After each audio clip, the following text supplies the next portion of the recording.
Go to the screen. You got to go to my screen. Oh, no. There we go. Oh, it just was. It went. Okay. All right, here we go.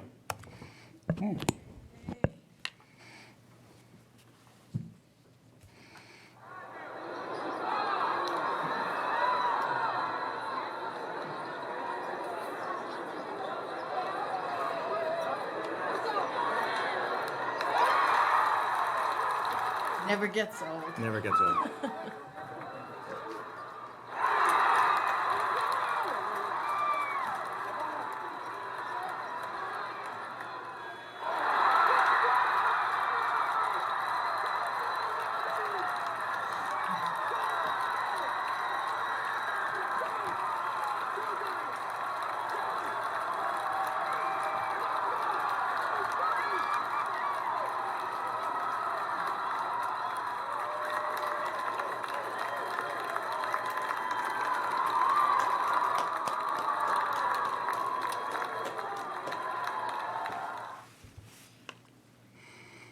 That was just completely awesome.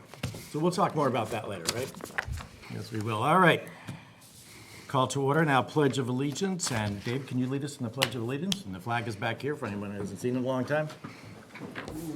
I remember. Go ahead. I pledge allegiance to the flag of the United States of America and to the republic for which it stands, one nation, under God, indivisible, with liberty and justice for all. Thank you, Dave. Okay. Well, I guess we are going to go with you now. We're going to do that. Mr. Tripp, principal of Ash Point Community School. Good evening, everyone. Let me just get dialed in here. Board conference.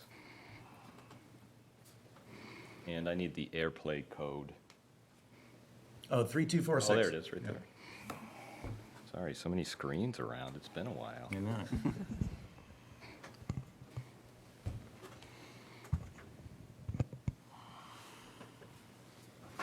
All right, we're good. Well, first, good evening, and I'd like to welcome all the parents and families at home. I do have a confession to make. I told the whole school that I would be on TV tonight, so I'm hoping some students are tuning in this evening, so welcome.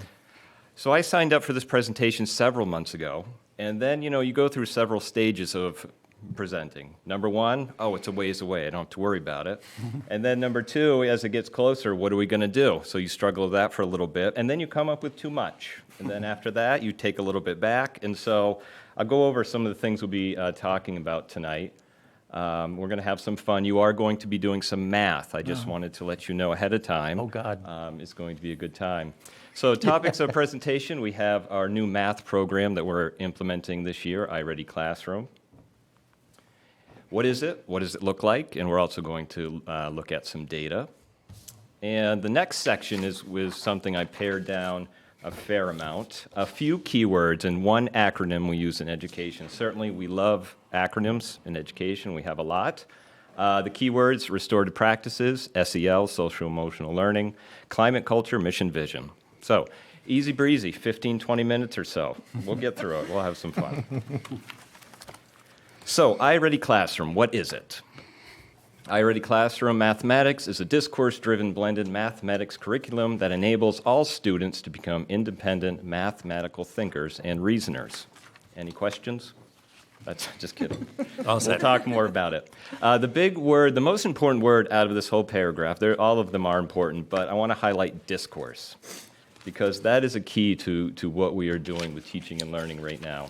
Math discourse is what happens is when students articulate their own ideas and seriously consider their peers' mathematical perspective as a way to construct mathematical understanding. So, kind of heavy definition. So you all are going to experience some discourse. It's going to be fun. You are going to need a writing utensil and something to write on. And we're going to do an example together. So here's the math problem. Are you ready? And kids at home, if you're tuned in, certainly you're welcome to do this as well. A bookmark costs 68 cents. And as you're doing this, you probably will do some mental math very quickly in your head. I'd like you to maybe slow down a little bit and think about what exactly do you do to get an answer to this question, okay? So a bookmark costs 68 cents. Ben uses 3/4 to pay for it. Which coins should he get back in change? And I'll give you a little bit of time. You got any music to Certainly play? in the audience, Peter, Allie, Janet, you can come up with answers too.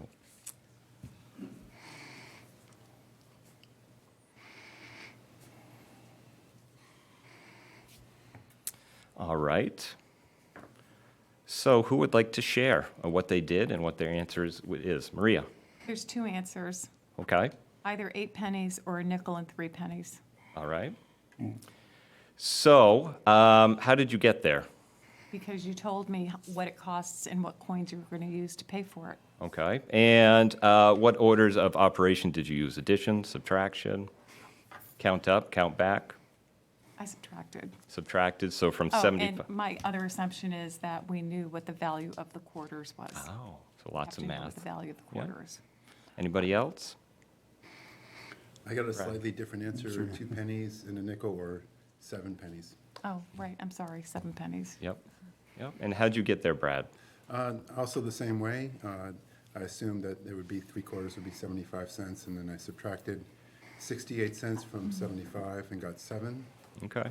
And you can get 7 cents either through 7 pennies or 1 nickel and 2 pennies. Yep. Very good. Anybody else? That's what I did. Same thing? Some people do something similar. Good old 1950s math. Very good. Keep this problem in mind. You'll see it a little bit later, but that's math discourse. And what you'll find in a typical classroom is many will approach it in similar ways, but then you have a couple in there that are very creative, and there's a picture that kind of reflects what discourse is and what it looks like in the classroom. And you can learn a lot. I was on the way to Glenburn with my daughter for travel basketball, and we were playing the fun game of, how long is it going to take between her and all of her siblings to be my age? And it was really fun. She got to, our oldest, who's 15, and then next, who's 12. And then we got to her, and she came up with it by just adding 4 years. It was really interesting. So I'm like, that's one way to do it, because I, too, lean towards a traditional, algorithm. So keep that in mind. So that's math discourse, just a small, quick example. Sharing how you did it, your approach, and then having others listen to it and be like, I can see how you got there. Maybe they used part of it, maybe they used none of it. But it's that exposure to different approaches. iReady Classroom, what does it look like?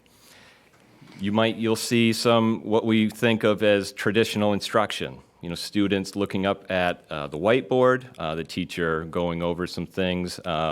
The younger they are, sometimes they start off on the rug or they're at the desks looking up at the teacher as they're going through different math problems and different concepts. You'll see students using manipulatives. And the one, I don't know if you can't see my cursor. Oh, yes, you can. So this one right here, this is almost like silent math discourse happening. You'll see students that even here, as adults, we do the same thing. We get the problem done, and we kind of look over, and then we see what's going on with our partner. So you'll see manipulatives being used. This is just a shot of a student math journal. They're working on to make groups of 10 to find the missing addends. And then we have a couple of examples down here, again, using these Unifix cubes.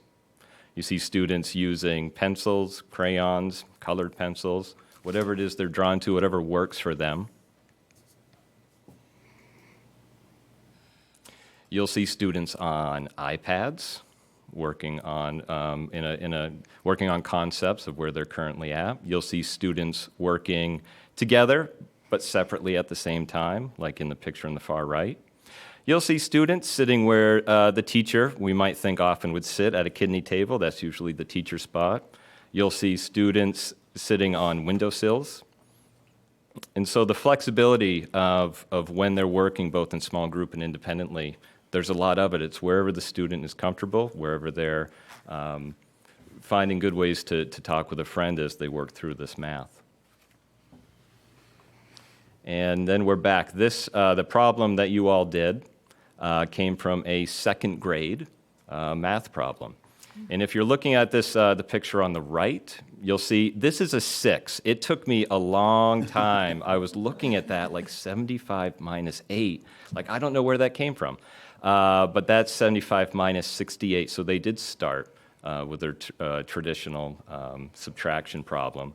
And what's really interesting is this part underneath it of how they got to the answer. They made a number line, and they took 2 hops, got 70, and took 5 more.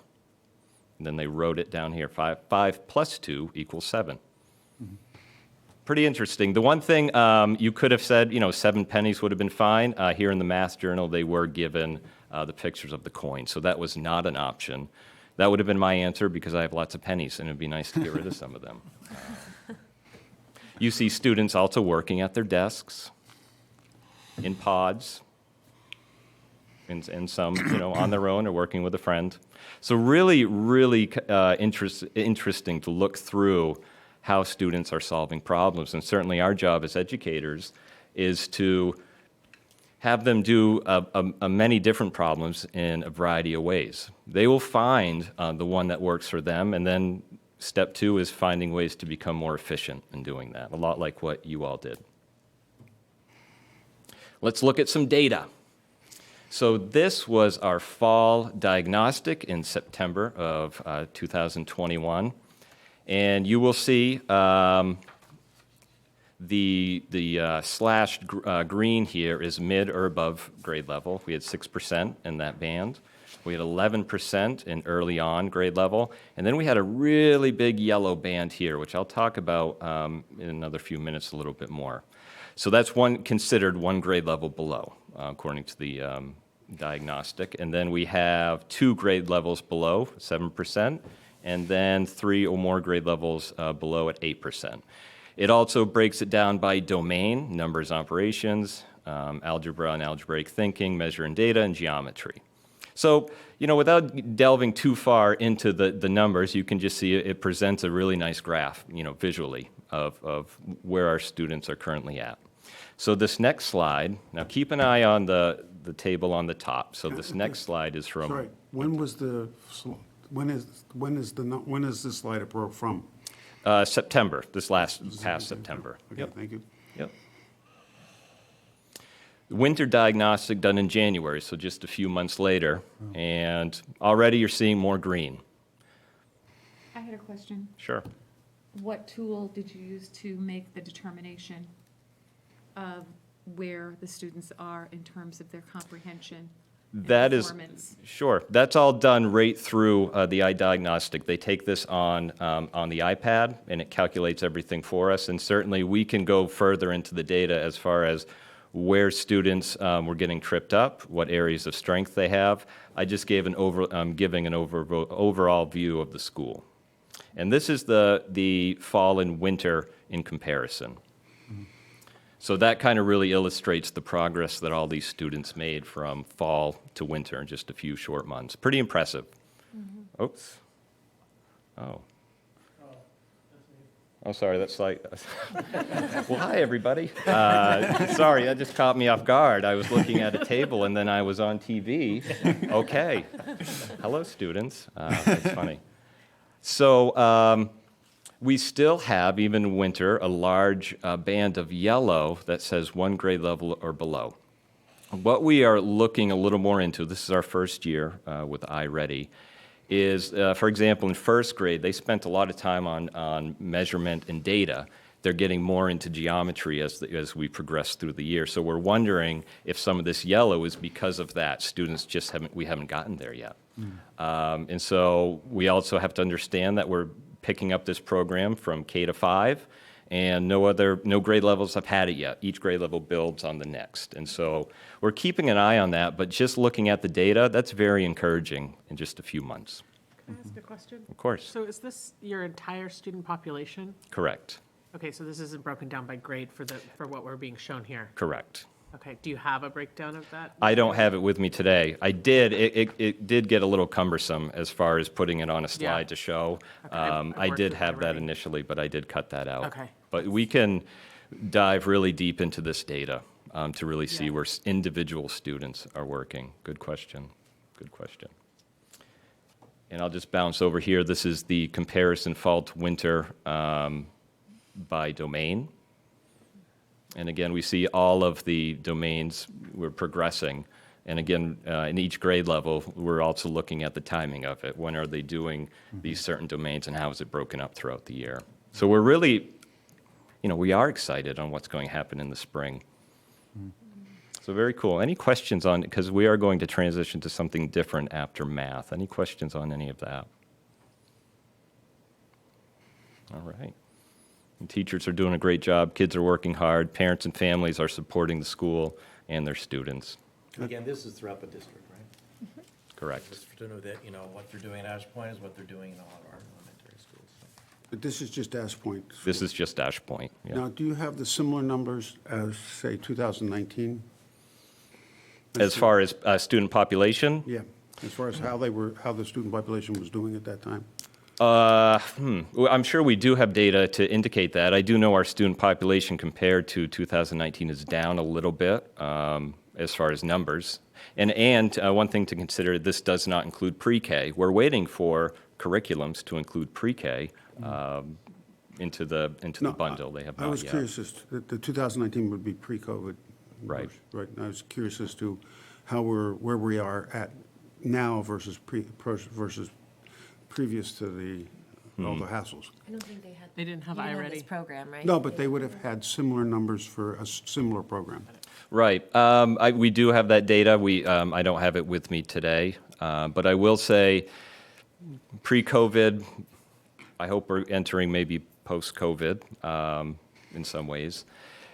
Students are always going to need help. They're always going to need interventions, and we as educators are always going to have to adapt to their needs. And no matter what year it is or what's going on, that always remains. And I went over that data twice last year, so I can send you a video link to that as well. Thank you. Yep.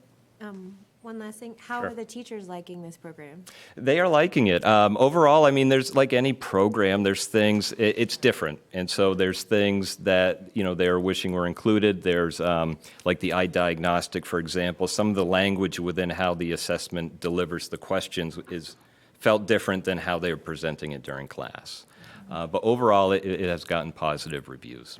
I have one other question. Sure. So it's been my experience with iReady, and I could be wrong here, that there are a high number of diagnostics throughout each unit that are happening. Is that true? Well, there's a difference between the diagnostic and classroom assessments. Okay. So this diagnostic, it's a benchmark Right, that's okay. done 3 times a year. Okay, and then are they assessing? There's a constant assessment, right, on iPads?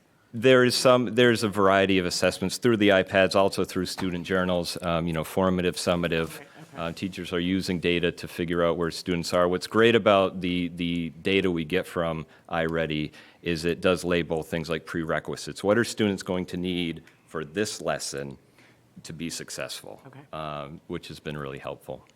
So good questions. All right, we're going to bump along here. I'm sorry. Yep. Social emotional learning. What is it? It is the process of learning social skills and self-awareness, emotional management, responsible decision-making, and relationship skills that students need to succeed in every area and stage of their lives. That's a lot. How do you do that? There are lots of ways. The first way I'll talk about is our school counselor delivers second-step lessons to each grade level, including pre-K.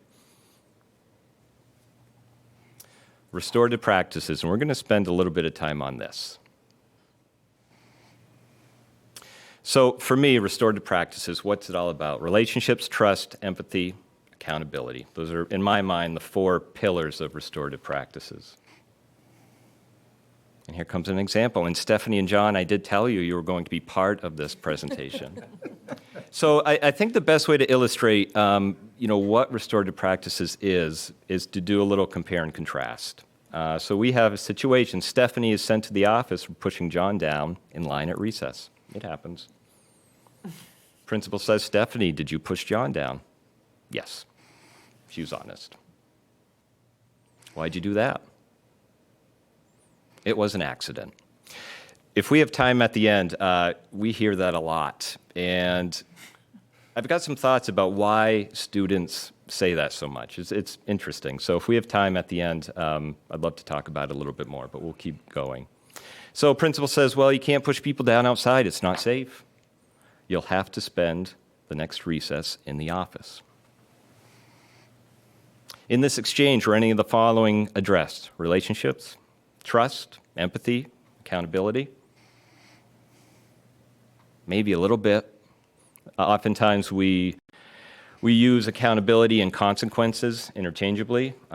It's not always the case. Is this restorative? I would say it is not. But more importantly, how confident would you be that Stephanie wouldn't push John or another child down again? Ooh. I don't know, Stephanie. I don't know. So, and again, this is a very boiled down example.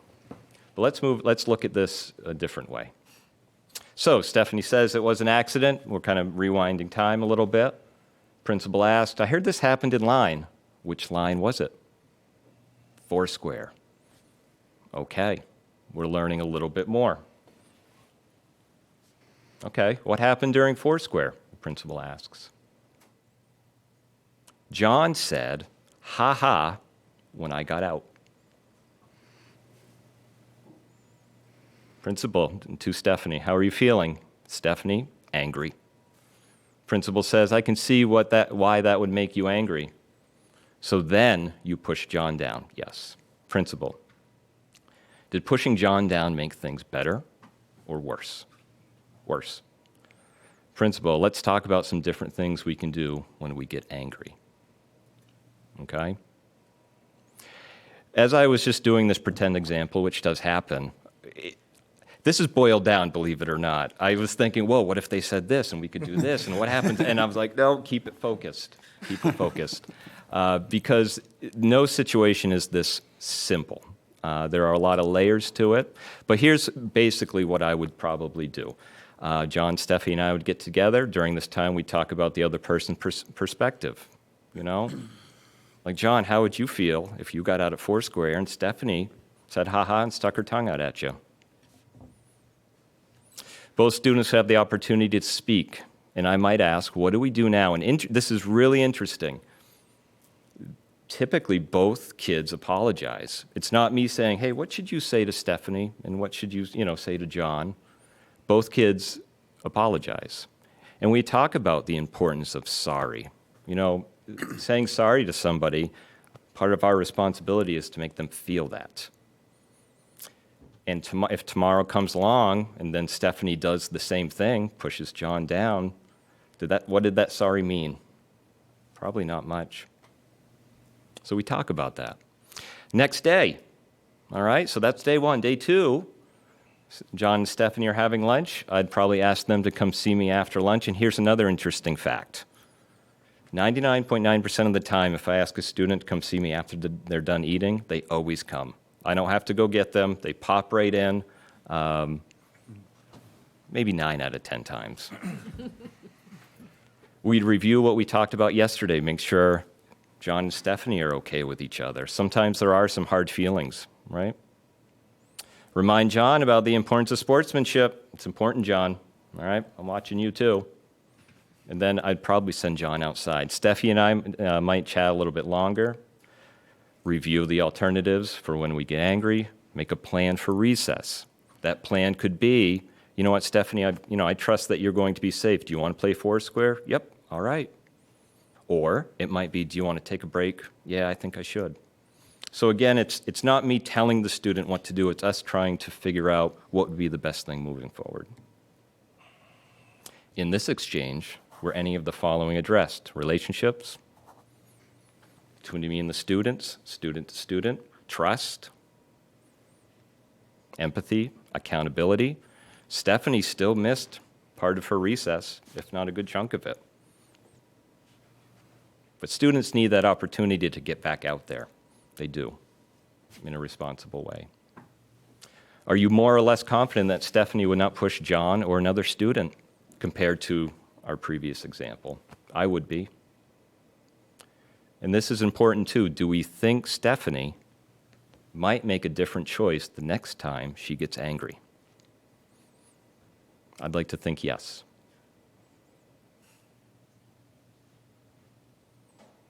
So that was a very boiled down version, and probably the biggest difference between the two, well, there's lots.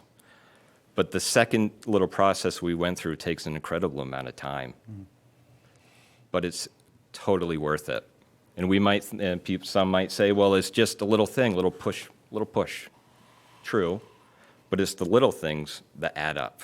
It's the little things that can escalate into big things. And so if we can spend this time now to provide really what it is as an intervention of sorts, maybe it'll help down the road. How do you think in your example that they are building and you are building with them the trust and empathy? Like, how would you describe that trust and empathy being built in that example? Well, one of the biggest things is seeing the other person's perspective. Putting ourselves in someone else's shoes, which is hard. I mean, it's a skill that needs to be worked on because, a lot of times it's us. We're concentrating on what we're feeling. And trust is trusting. Like I tell kids, I need to trust that you're going to be safe outside, and I do. Mm-hmm. And so at times you're kind of, I don't want to say taking a risk, but it is building trust with kids. And I've had these conversations with 4-year-olds all the way up to 10, 11-year-olds. Granted, it looks a little bit different.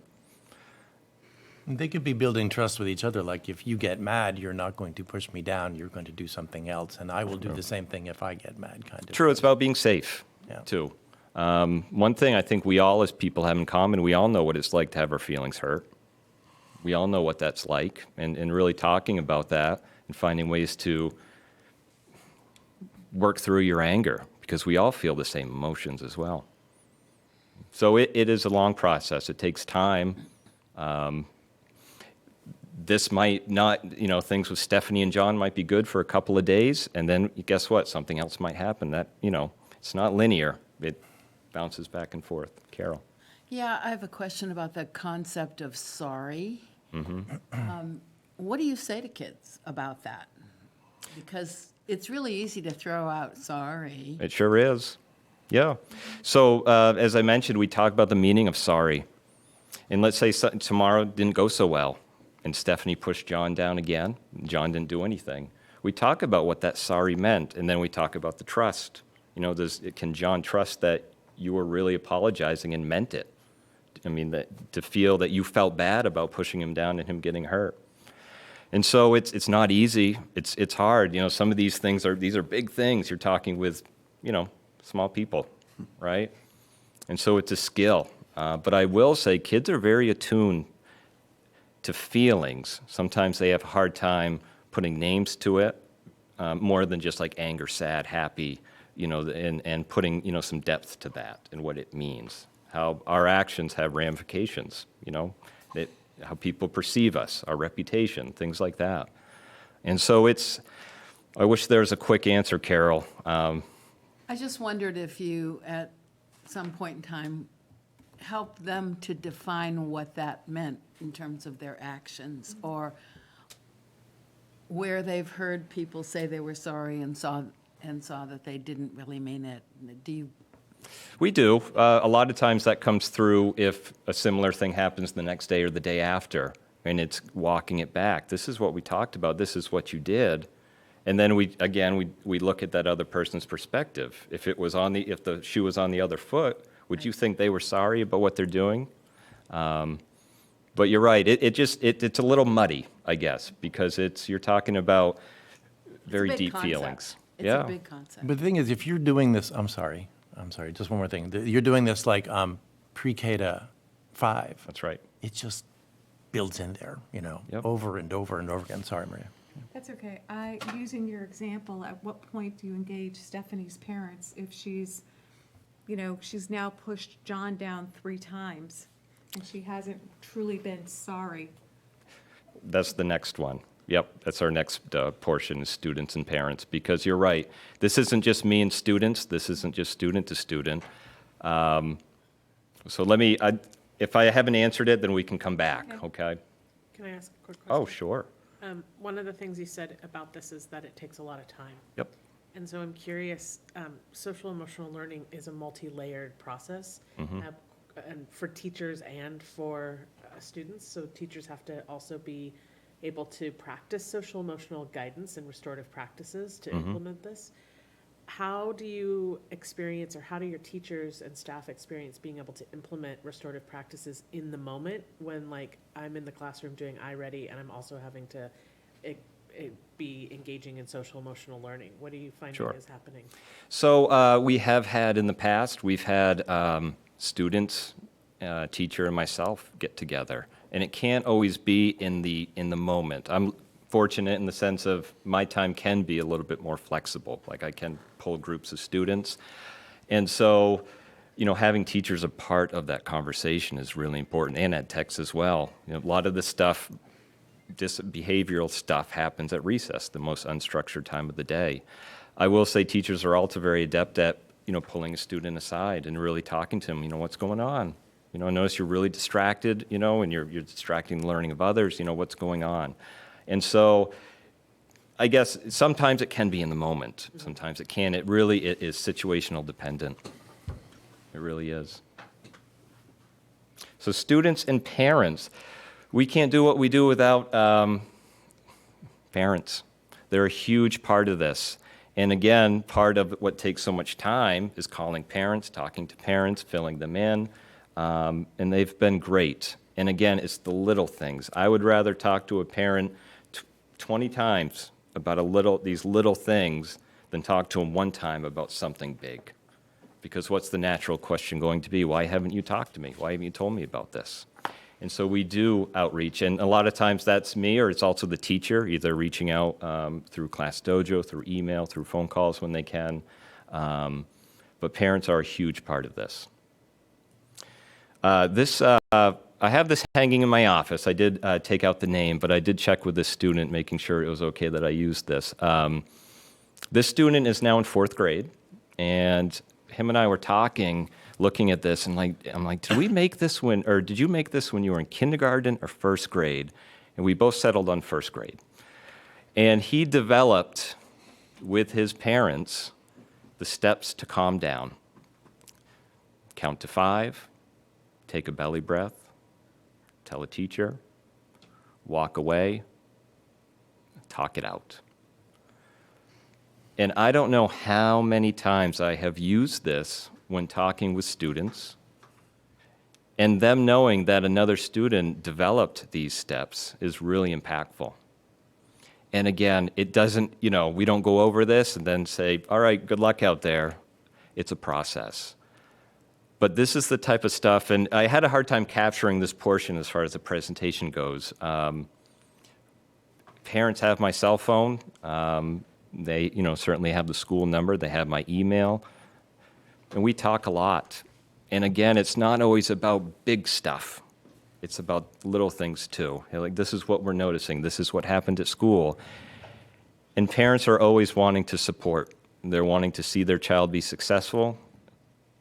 And they're helping us out with these types of things as well. Oftentimes I'll ask a parent, hey, if you get any more insight on this situation, because it feels like there's more. There's something we're missing, or there's more, give me a call. But this was really interesting. I mean, I've had it up for now, 3 years, and I use it, not on a daily basis, but I've used it countless times. This came from a child working with his mom and dad at home. Do you talk about the belly breath with them? Yeah. A deep breath, it looks different. Belly breath, deep breath, some like going in the nose, out the mouth, some like, you know what I mean? So any belly breath can be unique in its own way. But kids know what it means. Science tells us that the exhale of a belly breath, it calms the parasympathetic nervous system. That's why it works. So if you do it As long as it's longer, the out breath has to be longer than the Agreed. in. Okay. Agreed, right, good point. Right. But it's just amazing that you're doing that, and our kids are learning that at an early age, just all 5 of those things. But that one that's fantastic. Well, and we talk about how tell a teacher and walk away are how linked they are. Because if you're doing those things, you're removing yourself from potentially a really uncomfortable situation or a bad situation. Yeah. You're removing yourself from the situation. And so you're right, that's interesting. I didn't know the science behind it, so we And will that's add part of- this. It's in second step, too. And That's it's in where the second step. instruction, part of the Yep. instruction. Bessel van der Kolk writes about it, so you can look him up. The body keeps the score. Yep. Do you know what's really hard about these steps? Is, us reading it, us all calm right now, they look really easy, don't they? Kids, adults, all of us, those can be really hard when you're upset, really hard. But I think I'll keep this up in my office I'll have to preserve it somehow because already it's starting to show its age a little bit after a few years. But I've always really liked this. So, social emotional learning. Did I answer your question, Maria? Or Yes, you did. okay. I have a Lots. quick one. Yeah. How many kids do you actually have to get this far with? I mean, how many? And how many kids don't respond to this? As far as how many kids, I don't know. I talk to a lot of kids. I don't have hard numbers. I don't. How they don't respond. Some don't, and I like I mentioned, that list looks super easy. Oh, no problemo. But when you're upset and students get emotional, we know how the brain science works with emotions, how that takes over. It's really hard. For some kids, having that reference point works. For some kids, it's not enough. And so there's no one answer that's going to be right for every child. It's a tricky process because it's not linear. And what works for a while, like the belly breath, might be great for a month, maybe less, probably less. Then we have to try something else. And if certain behavior occurs outside during recess, that's when the plan as far as, okay, what are we going to do to recess? Maybe it's competitive sports that's getting them charged up, right? Being a good sport can also be hard because we all want to win. I certainly always like to win, but over the years, I've gotten better at being okay with losing. It's all linked together. It's not going to be just that list that fixes things. It's going to be the other pieces as well. So, social emotional learning, climate culture. This was done last year. Student was in second grade. It's hanging up on my bulletin board. And I think it was around that time, the Village Soup, best of the best. I've always liked this one. Most rated, the best, my favorite, APCS. Fifth grade leaders, we put a lot of emphasis on the responsibility of fifth graders. And we have a wonderful bunch this year. You'll see, this is them in the, I don't know if you can see my cursor, playing the Olympic theme music for morning announcements. This is them playing in a concert, our winter concert. It was cold. They did great, but it was cold. Both out of the classroom and in the classroom. I just liked this picture. It's just them students, fifth graders working. Pope Humane Society. They had a fundraiser for that. This was during our Read Across America week, which we renamed to March Reading Madness. This was some buddy reading, fifth grader, with a second grader, I believe. The fifth graders also went down and around the holidays to the homestead, played music, sang songs, and again, another buddy reading picture here. Fifth grade has a huge impact on the climate and culture at our school. Community partners. Again, we wouldn't be anything without our community partners. We have Machias Bank represented. We have the Chewonki Foundation that came. That was really cool. Owl's Head Transportation Museum, fourth and fifth grade, just finished up skiing at the Snow Bowl. The Knox County Association of Retired Teachers donated materials at the beginning of the year. Fire departments.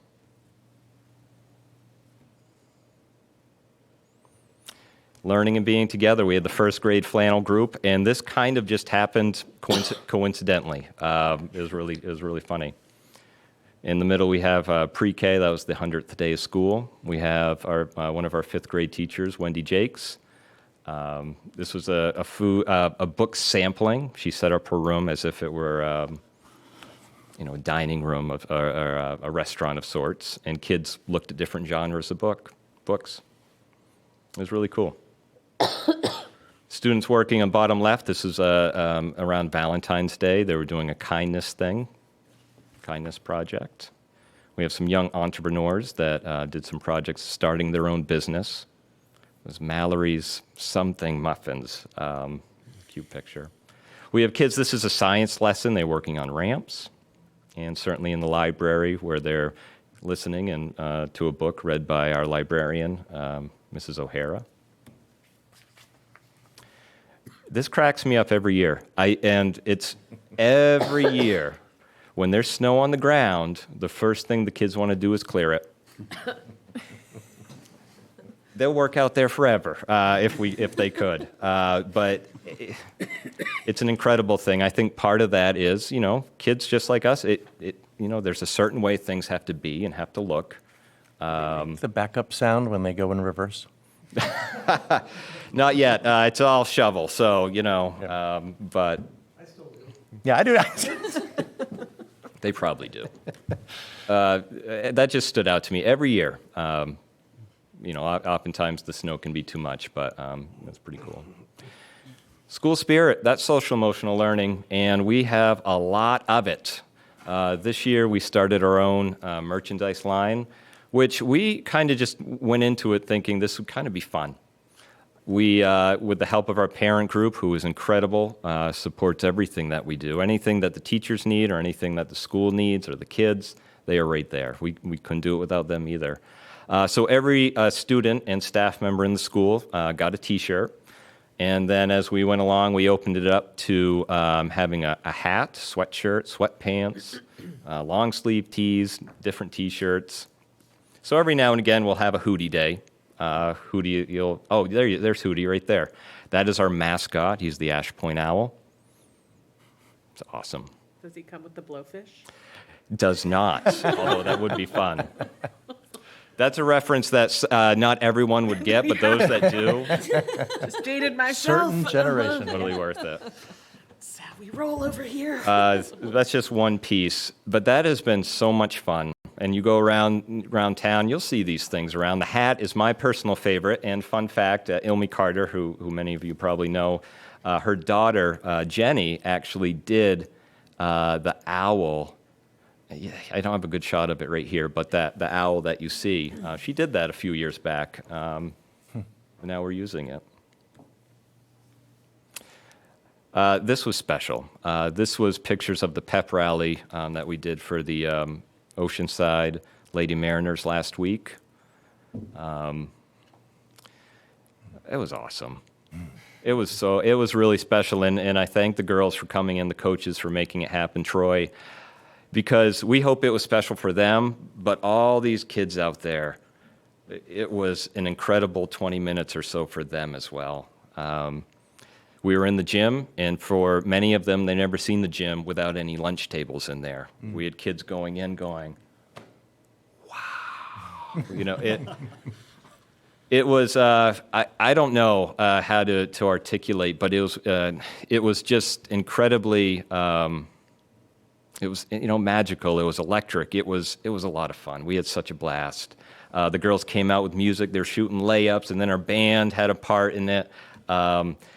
The whole thing was incredible. And the staff, it's amazing because we're supposed to do it that Thursday. We had a snow day. We thought we were going to have most of Thursday to get some stuff done. Turns out Friday morning, we went ahead with it, and it was awesome. It was really fun. SEL is climate culture, which is our incredible staff. I have very few absolutes, okay? But we absolutely, as a staff, on Halloween, we dressed in a theme. This year, it was Luau. We've done construction. First year, 2018, we did construction outfits. We've done dominoes, M&Ms. Again, I don't have many things required, but that is one of them.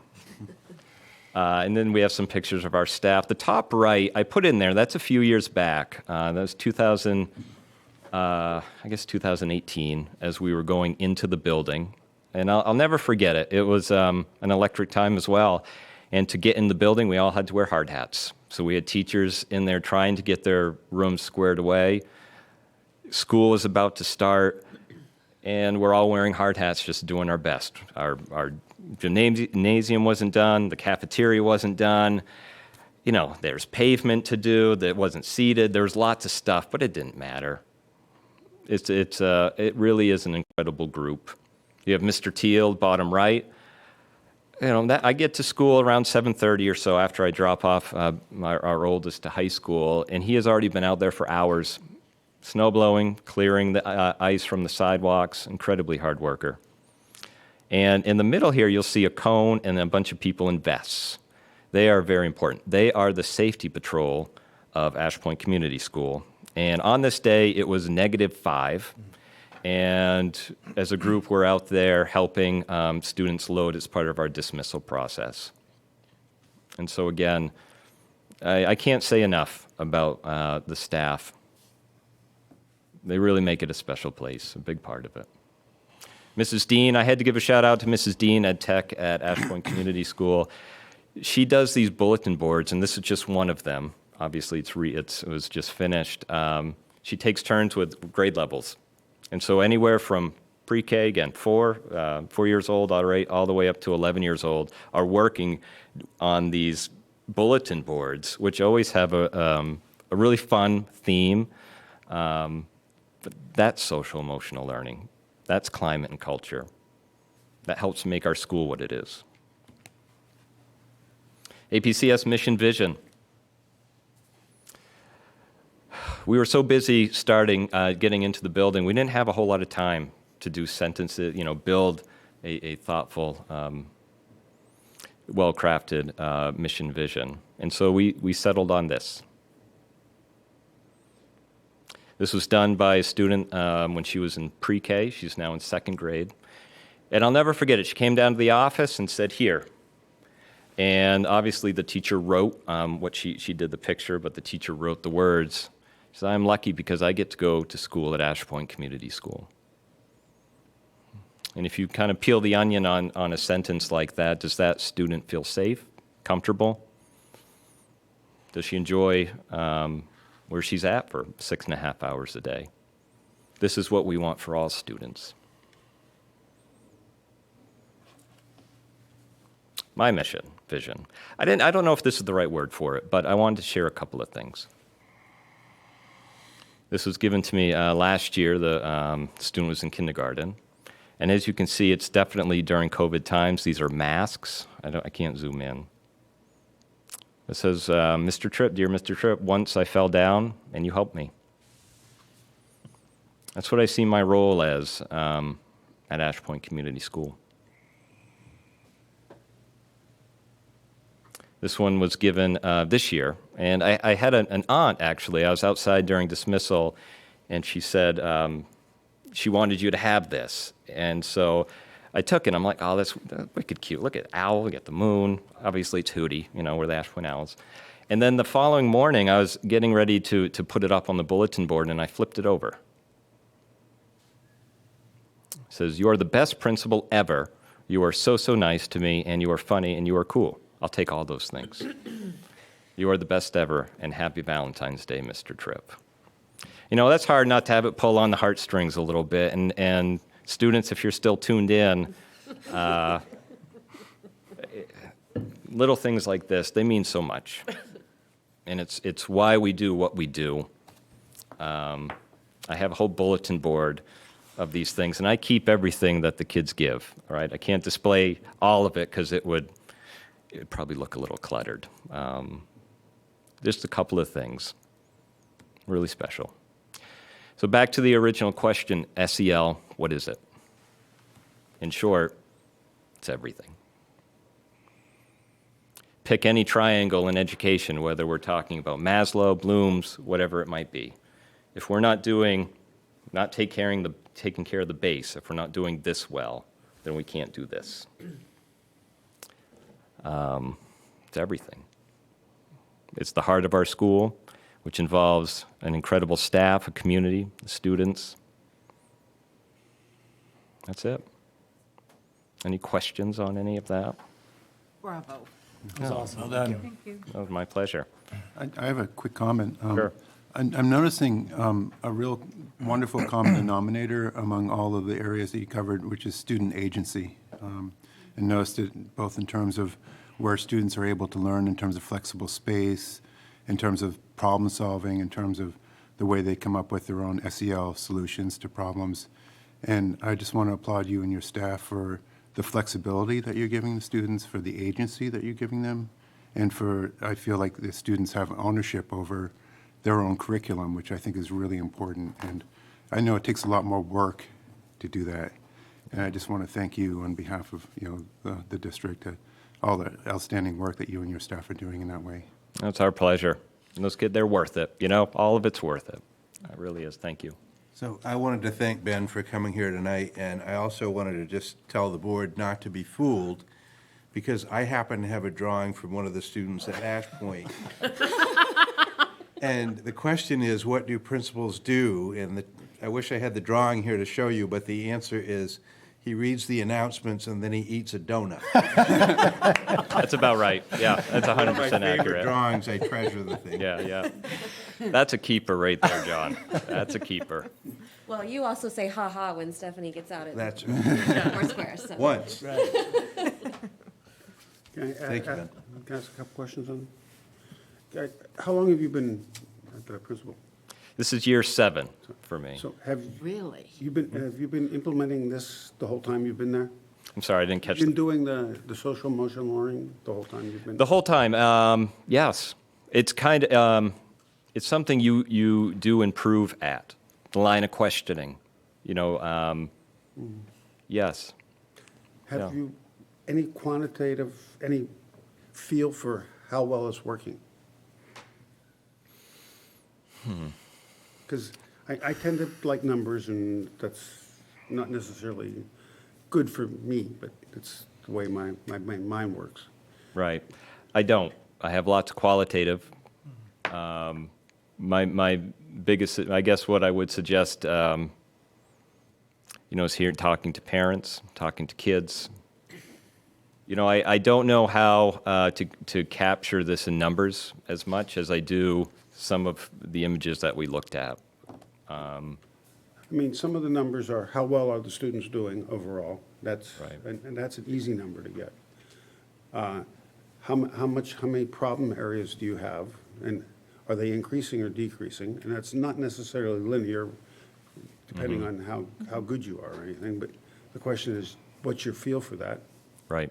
It comes and goes. I will say there's some, cohorts of students that, socially maybe have more problems than others. It changes. It's dynamic. It changes every year. I'm back on TV, aren't I? Yeah. Yeah, it would be interesting, and I would, if the board is looking for some quantitative data around that, I'd be happy to. In my gut feeling is what we're doing is working. And because it's not linear, sometimes it feels like it's working better at times than others. Sometimes we see around holidays coming up to even summer break an increase in behaviors. A lot of that could do with change. Kids like us like routine. Knowing that is going to change is sometimes hard. But I know we care a great deal about our school, our community. And I hope the kids know that. I hope the community knows that. It's our pleasure to serve and to work with them. And I know we're not perfect all the time, but that really doesn't stop us from trying to be. So, Can I Yeah. ask you, you said you've been a principal for 7 years. Has it always been at, before it was at Ash Point, the Owl's Head School? correct. I started off at Guilford Butler Owl's Head. Prior to that, I taught first grade right here. Well, it's not Cell School anymore, but at Cell School. So you also said that you've used SEL this whole time, but was it called SEL 7 years ago? Probably not. Yeah, that's kind of what I thought, because it sounds to me like the principles of SEL are really things that were foundational, that teachers and administrative leadership have always done. It's now they've given it a name and more formalized it, more formalized the process. Yep. Would you agree with that? I would agree. I'd agree. I would say also, too, we've learned a lot over the last 7 years as well. And I think research and I think experience all play into that. You know, the things how I handled a situation at recess 7 years ago is a little bit different than how I handle it now. So a lot of it is personal growth, but it's also, you know, learning as you go along as well, what's working, what's not. To Dave's point, it would be interesting to kind of see if, you know, by using this process, you are able to reduce the number of repeat incidents by the same kids, you know what I mean? So Stephanie only pushes John down once instead of 3 times because of, you know, and maybe that's the quantitative part is you have better social results, better behavioral results by using this process with Stephanie. I'm sorry to pick on you, but that's the example that was used here. So Stephanie, you know, only does this 1 time instead of 3 or 4 times. True. I'm just, you know, Yeah.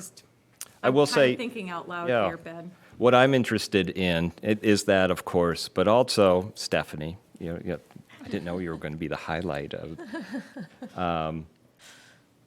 One thing that will never change too is there's going to be things that make us upset. You know, kids are going to say things to us that make us angry, upset.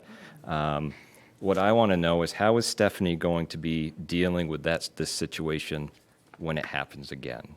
Because something will happen where her feelings get hurt. And so that's important. Yes, if we saw data that said, okay, Stephanie pushed 5 kids down in a month's period, and the next month she pushed 1 kid down, that's certainly some data to say, okay, whatever we're doing is working. But I think what we're trying to do in some ways is deeper than that, too. I would hope so. Yeah, you're right. Can I ask you a question? Sure. So I'd be curious to know how the impact of social emotional learning is interfacing or intersecting with the educational outcomes. So like, for example, with iReady, you know, I mean, the point of social emotional learning is certainly the social emotional learning. Right. But also the reason it's come on board so strongly is because of the understanding that the necessity for emotional regulation in the learning process. And so if somebody is, in the beginning of the year, emotionally dysregulated in some way or having a hard time, if there's a way to parallel track, even on a qualitative level, the impact of the learning outcomes for something like iReady in parallel with their social emotional learning outcomes, because it seems like that would be data that would be able to cover all bases, and also it would show the interaction to your point of culture and community. You know, so that would be something that seems like it'd be interesting data. It would be interesting data. Yeah, I agree. I agree. I'll just be over here nerding. Well, No, and that's good. when you come, Good. yeah, when you come up with that, come on down to Ash Point. I invite all of you to come on down anytime. I mean, I think you could do it qualitatively, like more easily, clearly, you know, but Right. it would just be a before, a middle, and an after question. Like one in September, one when you got your data from iReady in January, and one when you get your information in June, and just parallel it with a social emotional learning question, and you could compare your outcomes. Yep, You know, that might be a way to look at that. yep, 100%. I'm going to jump in the deep end here a little bit and ask the question about staff. And that is, staff members get upset too? They get angry? It They have happens, yeah. disagreements? How, as the leader of your building, how do you use social emotional learning procedures with them when this happens? A couple of things come to mind. It doesn't look so different. That's why we can use this process with 4-year-olds and 41-year-olds. It doesn't look so different. It's a similar process. It has those same 4 pillars: you know, trust, relationships, empathy, accountability. It's not easy. It's not linear. Not one thing always works. I know sometimes I've said something and it comes out the wrong way. And again, it is about apologizing, certainly, but doing so in a meaningful way. It's about repairing that trust. building those bridges. Stuff happens. We were together all day long, every single day. Stuff happens, there's disagreements, there's conflicts. You've got to confront it, you got to name it, because otherwise it festers. And the second piece, I guess I would say, Carol, is several years ago now, when I was in the program to become a principal, we had essential questions, or what we wanted for someday when we became an administrator. And my thing, which I still think about to this day, is I don't want to be the leader. I want to be a leader among many. And I'm lucky to be surrounded by so many talented people. Good answer. Yeah. So we're going to wrap things up, and Mr. Tripp, and thank you so much for coming out tonight. We appreciate you and every one of your wonderful staff. It's my and what pleasure. do Thank you, everybody. For our Thank you. kids. All right. Thank you. You have a good evening. All right, take care. If the Thanks. students are watching, we'll give you. That's right. Yeah, Mr. Tripp. Oh, yeah. What is that wave thing down there you're doing? Is that? Sign language. Yeah. Applause. Got it. Good. Thank you. Thank you. Thank you. All right. Adjustments to the agenda. Any? Yes, we're going to add to acknowledge the retirement of, item 4, Allison Johansson, theater arts teacher at Oceanside High School, and Deborah Ratcliffe, 7th grade English teacher, Oceanside Middle School. Under business items, we're going to add 2, acknowledge resignation of Rachel O'Coin, math and science teacher, NOVA program, alternative education, and Amanda Shortall, resource room teacher, Oceanside High School. Do you have a date on her? I do. All right.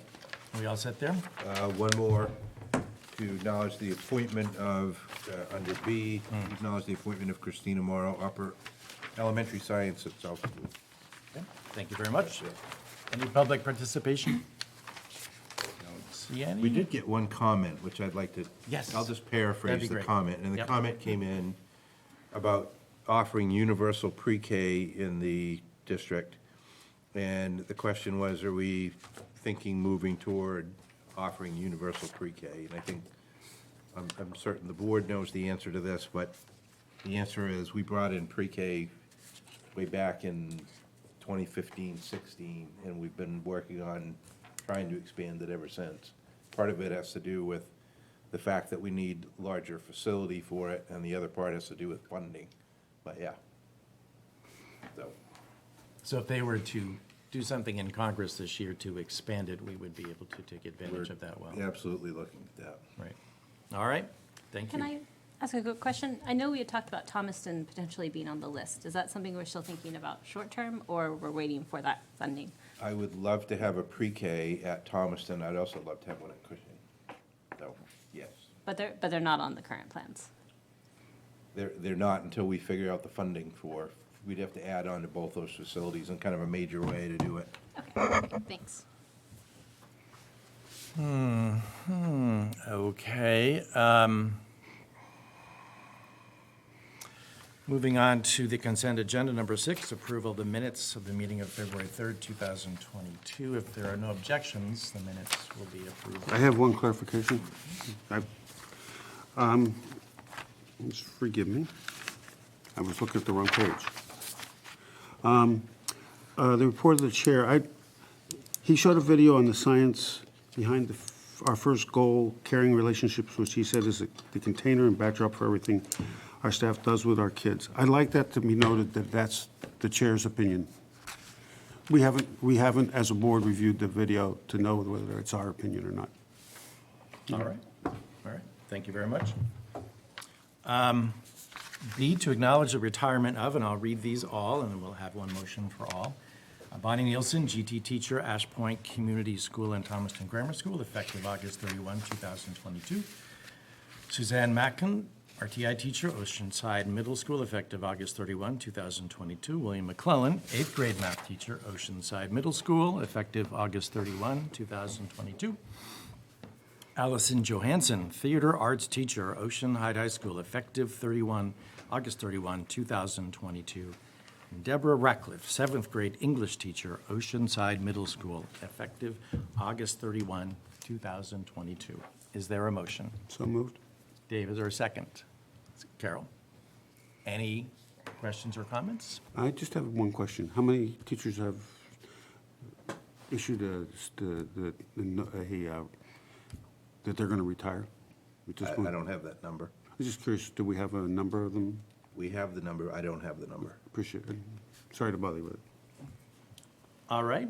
So, yes, go ahead. Should the minutes reflect that, we're grateful for their service to Yeah. our schools? Yeah, absolutely, right. For everybody here and the service to our kids and our communities, and with great appreciation for everything that they've done. Yes, absolutely. So, all those in favor? Against? It is unanimous. So we're back to voting, like with hands and things. That's pretty cool, huh? So there we are, first one in a long time. Reports. That would be report of the superintendent to begin with. Give me 1 second. Yep.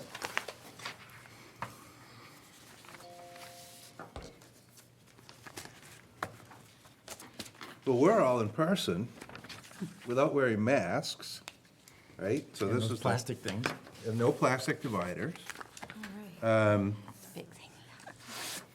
So prior to the February break, the superintendents actually had a heads up from Dr. Shaw that there could be changes to the masking policy and the standard operating procedure, probably a week to 2 weeks after February break. We didn't know what the changes would be, but we all sort of suspected, since case numbers had been dropping, that the masking would probably be moved to optional. Shortly after February break, we had been looking at our case numbers in January and up to February, and the numbers were at times 70-plus cases a week, all the way down to the end of February and first part of March, where we had 0 and one case. The numbers dropped statewide, the hospitalization rates went way down. Then the counties were redesignated, every single county in Maine, to medium transmission status. So the governor made her announcement, and under my authority granted by the board, I changed the masking policy to masking optional, which it is right now. The masking policy is still on the books, but it's masking optional, and I don't anticipate that changing in the near future, thank heaven, because I don't think there's any two people or any 12 people that wanted to have that happen more than us, right? Especially Stephanie and I, who have been sort of in the forefront and really working hard on the whole operational aspect of doing school in a COVID pandemic, along with the teachers and the students. So it's a nice change. It's really good to be back in person. Unfortunately, this is the last meeting you're going to see me in person for a while, because I'm going to have to Zoom in after my surgery on my shoulder next week. But I will still be with you. I will Zoom in. Our technical wizard in the booth is going to set us up. Yep, there he is, Mr. Wizard. He's going to set me up with a magic device that's going to allow me to Zoom in, so I will still be able to participate in the meetings. So that's a great, great thing. Jason. Yeah, I just want to thank you and John and Stephanie for your leadership through that trying time, because it was very difficult and maybe even hostile at some times. So thank you very much for your leadership.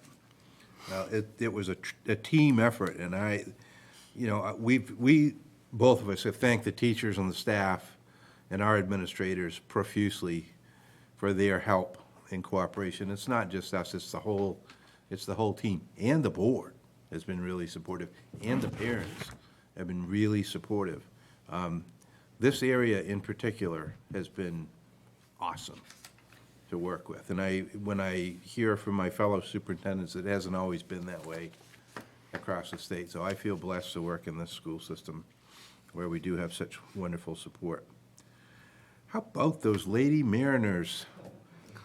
Class B state champs with a 20-0 season.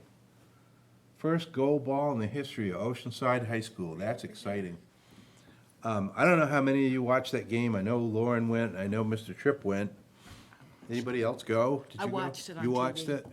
Yeah, I couldn't go because I couldn't drive up there and sit so long with my shoulder, but I watched it at home. And even at home, I was jumping up and down, I yelling. didn't and- sit down and watch it. Yeah, I have- couldn't Not good sit for your down. shoulder. Not good for your shoulder. Did you? I know. But, it was just great, and I'm sure the girls are just so proud, and it's a wonderful thing for a school system. They have been around to schools, they're still touring the schools, but now with their gold ball. So that's just great. And they're a young team, too, so we look forward to that. I wanted to acknowledge the boys' basketball team, finished their regular season 13-4, and they finished as a 7th seed in Class B South. Wrestling team had a great showing on all the championship events with some standout performances from sophomore twins Gavin and Madeline Ripley. And Madeline was the first ever female to win a KVAC individual championship at the 113-pound weight class, and this was repeated at Southby Regional, and she was champion at the regionals as well. She had a great run, the first female to win an individual state title, and she had 2 pins on her way to the championship match, but was pinned in the championship match. And Gavin competed at the New England meet, and he had 1 win at that meet. So team finished 5th at the regionals, 9th at states.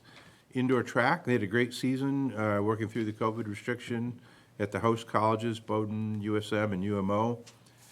And they wrapped up their season at states on February 21st at USM.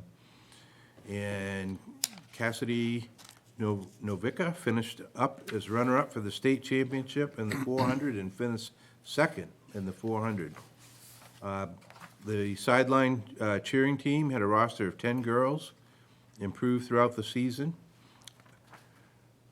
Oceanside Middle School had a great regular bus line season. They finished as the number 1 seed in the 8th grade boys and 8th grade girl divisions, as number 2 seed in 7th grade boys division. Middle school wrestling season is slated to start the first part of March, and they practice currently at South School. And just a plug for you who are listening out there, our athletic director is looking for spring coaches. So if you're interested in being a spring coach, get a hold of me or get a hold of our athletic director, and we want to talk to you. And that, believe it or not, concludes my report. Very good. Any questions? Sounds like it looks like a really good couple of weeks. Yeah. Like, I feel like I was like, wow, The that's, vacation in there, you can't do that. All I can say is way to wrap it up, right? So, John, I had a question. With regards to the sport teams, are they able to play at this point in time without masks? I'm gonna say yes. I think probably most schools across the state are now masking optional. I don't, I think I read today that Old Town and Orono were the last 2 schools in the state to go masking optional, so I think that's all of them. Okay, that's good, because I did have a parent about a month ago call me at home about masking on the basketball team and how hard it was for her child to play. Hard in every sport, absolutely. And mostly they wore their masks down under their noses or on their Anyway, yeah. chins anyway. I think we could have dispensed with that a long time ago, because they weren't doing it. Any other questions for John? No. Seeing none, thank you. Report of the Assistant Superintendent. Stephanie? All right. So my report is sort of all over the place because that's sort of how my job is right now. Or maybe that's March, I think. March does seem to be a month of big things. 2 years ago is when we closed our buildings and went remote. 1 year ago, we rolled out the vaccine for all of our education school staff members. And then this March, we lifted the mask requirement. So those are all like pretty big things happening in March. Sort of along the COVID lines, because I always like to just give a little piece of that. I visited schools on Monday with the first lifting of the or making masks optional. I'd say we still have about 25% of our staff and students masking, maybe a little bit less than that. I visited all 6 schools, and there's definitely still a mix. I think there's still some anxieties out there around masking, and we do still have a requirement that if somebody is a home close contact, they're continuing to, they're masking when they come in, and then if they've tested positive, they're continuing to mask. So there's a myriad of reasons why people might still be masking at this point. Teachers expressed needing to work a little bit on volume with students because after taking the mask off, their voices were quite loud. So I thought that was really interesting. Staff shared that there was sort of a cautious mood in the building that day, as well as sort of a mood of excitement. One teacher shared with me, and she agreed that I could share this with the board, that leaving school at the end of the day, both on Monday and Tuesday, she still had energy and patience for her family after being able to sustain instruction better without a mask. She shared yesterday, and this was Monday. Yesterday was the first day in over 250 school days that I have not left with a headache and or ouchy ears. Masks were fabulous in helping us be here, but I'm so thankful they're optional. I have been able to read longer, read alouds with more expression and gusto. I hope to breathe life into my teaching and personal life just by physically feeling better each day. So I wanted to share that with you just so that you had an opportunity to hear that as well. So I think things seem to be going pretty smoothly this week. We have had cases. We're up just a little bit from where we were last week. We have had 7 cases this week. Nothing compared to what we were facing in January and throughout the whole month of January and early February. And I'm not seeing any connection. I'm not seeing anything like an outbreak at schools. And our absenteeism is not as severe as what we were experiencing in January with both staff and students. So, sort of getting back to the normal part of my job, March is a busy time where we're ramping up preparations for summer programming, and then we're also starting to think ahead to next school year. What are some programming changes we want to make? What are some of the needs that we're seeing? And so right now we're planning to offer summer programming to all of our K-5 schools again, as we did last year with a similar schedule to last year. We continue to make use of federal funding, and because of that, we're not anticipating any type of a charge to families while we're using that federal funding. We are going to continue to leverage the theme of the summer programming around communication and collaboration, creativity and problem solving, citizenship and community building, and critical thinking. We call those the 4 C's. Lots of C words there. Sarah Rogers, who is our 21st Century Grant Coordinator, and Laura LaPointe, who is our newly hired after-school district program coordinator. She started with us this year. They're both taking the lead on the summer programming, which takes a little bit off of my plate, but I've still have been having a lot of conversations with them. And they also both continue to do a really excellent job organizing after-school programming, despite some really significant staffing challenges.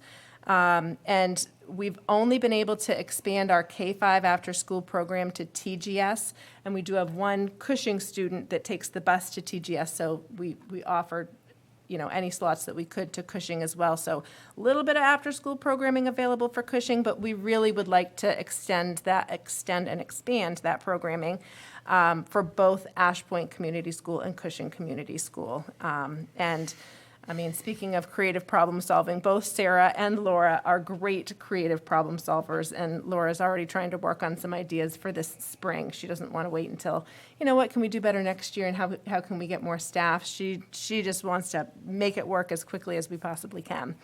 And so I am also confident that we'll be able to have plenty of staff for summer programming as well, partly because of how successful it was last year. Our admin team is wrapping up work and a feedback process on the student code of conduct, so we hope to have that to share with the policy committee by the end of this month. And there has not been a curriculum committee meeting for February, and there won't be one in March. This is maybe my March madness. We're doing a lot of program vetting right now, and my Mondays and Tuesdays are just completely booked this month and dedicated to a K-5 literacy program vetting, a 6-8 math program vetting. Both of those processes are progressing. Great teacher collaboration involved in those processes, so I look forward to sharing that more specifically with the curriculum committee when we're back together in April. I should have some results by that point. What does vetting mean in this context? We're looking at various programs to see how they might fit our needs. Yeah, so it's a great process. And it's great to have collaboration around what's best for students in terms of instruction. That's been a really refreshing part of my job right now. So we're looking for new programs? Yes, correct. I need to get hit over the head sometimes. And that concludes my report. Any question? Yeah. The last report you talked about unfilled teacher absences. Yes. I was wondering how that's going and how February went and how it's going for March. Beginning of February continued to be about equally as challenging as January, but since February break, there has been significant improvement. One school that I looked at, I didn't look at all of our data, but I happened to look at one school specifically today who had averaged about 17 staff absences per day, had only 5 today. And that's pretty typical, 5 absences across a building of 41 staff. But a building of 41 staff when you have 17 absences, that's significant. Yeah. So we're much better than where we were. Getting close to 50% is rough. Yes. Any other questions for Stephanie? All right, seeing none, thank you very much. Report of the business manager.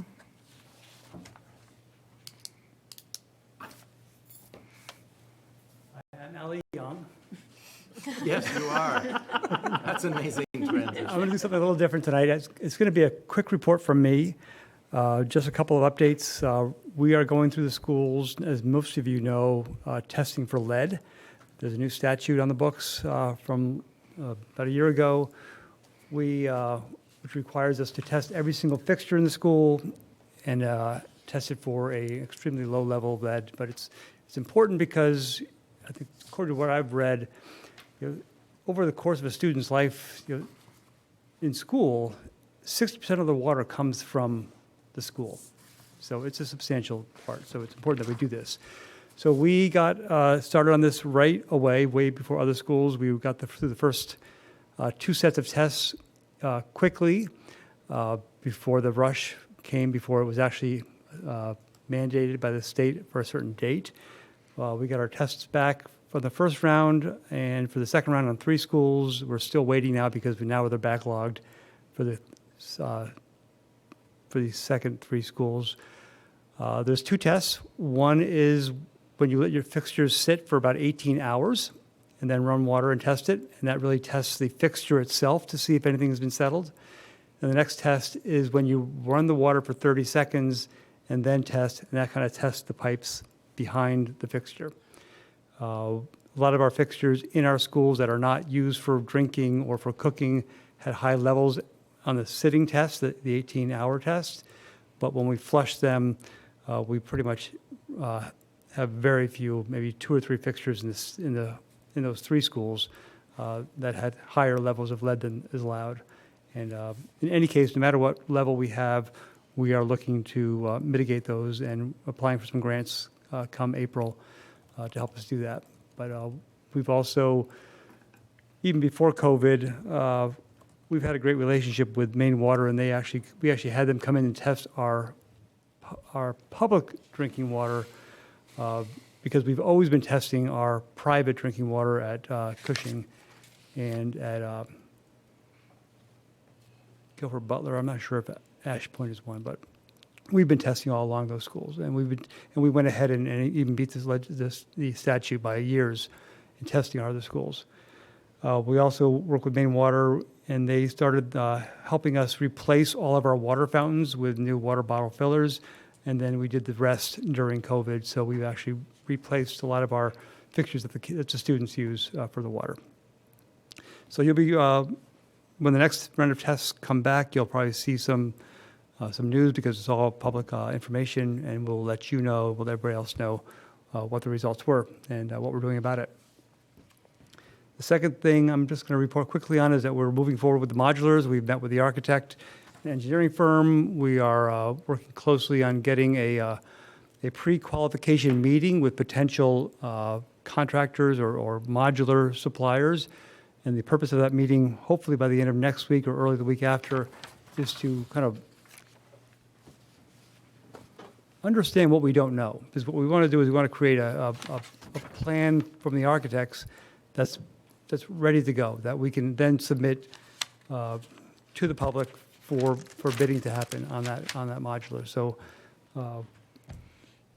we're still moving forward with this. We're looking at the modulars at the high school and middle school, and all I can say is it's moving forward. And finally, I know we talk about the labor market all the time and how hard it is to hire, whether it's teachers or ed techs or food service or bus drivers. We also are kind of finding that it's not always about the money. We have an incredible, salary and benefit package here for almost every type of staff that we hire. We have a great culture here. You see what Ben and the other principals have brought to the table and kind of talked about their culture in their schools. We've got a great team, so it's not that. Sometimes it's a matter of just who we can reach. How do we reach more people?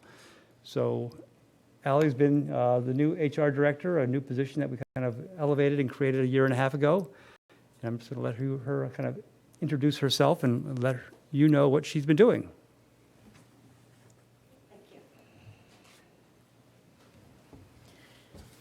Thank you for this opportunity to speak and get to know each one of you, or have you get to know me a little bit. As Peter indicated, my name is Allie Young. I am the Human Resources Director, and I've got my contact information there. I can be found at the central office at 28 Lincoln Street, and I work really closely with Pete and with Jennifer Colby, and between the three of us, we try to get business covered and keep staff and students happy and productive. So a little bit about me. Like Pete said, I joined RSU 13 in September of 2020. We were in the process, the schools were in remote learning, and it was a unique opportunity for me to join the school. I am a native of Maine. I grew up in the Augusta area. I'm a Coney Ram. And it was fun to watch Oceanside win that state basketball, because I come from a culture of many gold balls, especially with the Lane sisters and all the kids and Paul Vachon and all the folks that come out of Augusta basketball. So I was part of that environment. I am a wife and mother of 3 wonderful children. I have one that's 26 and married and lives in Unity, and I have a son that's a freshman and a daughter that is in the 7th grade. So I've got a couple more coming up through, and their experiences with our school system have been positive and engaging, and sometimes my son gets into a little bit of trouble, but we manage through those things as well. I am a resident of Cushing. I know Lauren, and Ben Tripp is also a resident of Cushing, so it's a great little town. And prior to coming into the school system as a human resources director, I served as a banker for 30 years. I left banking in March of 2020. It was time for me to have a change. I was, sort of experiencing, less fulfillment with my responsibilities. I was extremely stressed. I was the top salesperson for the bank that I worked for, and it was just a super stressful time. And my dad was ill, and it was just a time for me to sort of reassess, what was good for me and what was working for me and what I needed to do to make changes. Fortunately, I lost my dad, and that was a really difficult time, but I was happy that I took the time off that I did to spend that time with him and have that time. And I've joined the school system, and it's been a whirlwind, and I'm learning, and I do payroll, and hopefully everybody will be happy tomorrow because tomorrow is payday and we process the file and Jen's on vacation and it's been crazy, but it's all good. Some of the priorities that I hope to focus, I hope that I'm focusing my time on, and some I focus more on others, but is compliance and employee laws and regulations, extremely important, especially with the staff as the size that we have. Recruiting and staffing, and I'll talk a little bit more about that at the end of my speak. Benefits and compensation, again, Pete says, it's not necessarily about compensation, but the benefit package as a whole. I can speak from experience. I came from an environment where, while we had great benefits, they were really expensive. We're really fortunate here to have what we have, and I'm happy to, when I get to share that opportunities and that information with new hires. Education and training is always on the forefront, as well as employee relations. And then advising administration on employee-related matters. There's always, some, employee law changing or things that are getting adjusted. And so, trying to remain on top of those changes and making sure that as an organization or school system that we're doing all of the things that we should be doing. And then speaking about recruiting and staffing and all of those fun things, at any given time, we can have upwards of 20 or more openings. And as March comes, at us like a lamb or a lion, however you want to look at it, we're getting more and more resignations and announcements for retirements. And so it ramps up at this time of year for me as far as trying to get jobs posted and openings filled. So one of the things that we did, and this was sort of a first time for me in this particular role, is I participated in a job fair last week. It was super fun. It was put on in participation with MSAD 40 and 5-town CSD. So it was the 3 major school systems in the area. It was friendly, competitive. I was recruited as I walked in the door to work for another school system who doesn't have an HR director. And I reminded them that we were there to fill positions, not create positions. So it was really fun. I put together materials that included, job openings, benefit materials, things that were, that I would hope would entice someone to come check us out. I had plenty of applications and access to the website. We had treats. Our food service director, Darcy Milliard, she made cookies or bars, I guess, chocolate chip bars. They were really good. I can't explain what they were, but they tasted really good. And we had, candy and giveaways and all sorts of fun things that I hope, would entice people to talk with us. As a result, Janet was with me. I had a couple principals as well. Stephanie joined us. I think we had a great time.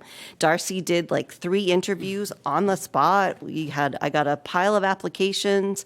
We gave out a lot of applications, and I came away with a list of candidates that I've already reached out to thank them for their participation and encourage them to reach back out to us with any questions that they have. And it was just a fun time had by all, and I think I know for a fact that the school systems that we participated with enjoyed it too, and we're all looking forward to maybe doing this a couple times a year together. But it was held at the Pitch, and it was very well attended for an event of that nature at that time of day. It was 3 to 6.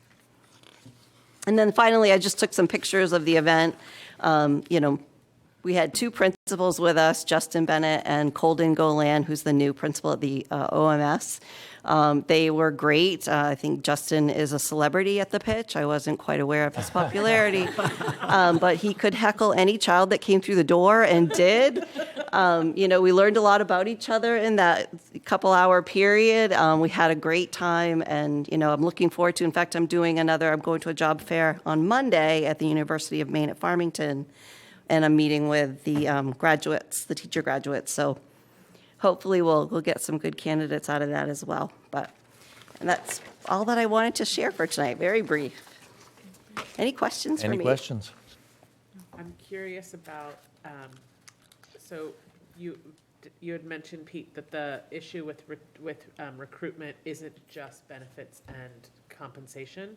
And so I'm curious how you are finding ways to navigate that and what the barriers are that people are reporting. So a lot of things that we're doing are, we're posting our jobs on serving schools. We're also trying to do some anecdotal posting on Facebook and our other socials, as well as attending these job fairs and trying to get just out into the public to let people know. This banner that says "Join our team." I don't know if you've seen them around, but we ordered one for each school so that we've got those posted out, as well as one at the central office. And so those are some of the things that we're trying to do, which is not unusual or unlike what other school systems are doing and other employers.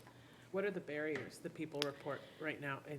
Like, do you have a sense of why people don't want to do it? I really don't. Okay. I think that's sort of the head scratcher that all of my peers are saying. There's certainly opportunity. We're just not getting, a lot of result or a lot of contact. But we're working at it. We'll keep trying. Yeah. Hopefully people will come back to work. Anything Hard time else? to be in education. Could be a lack of housing.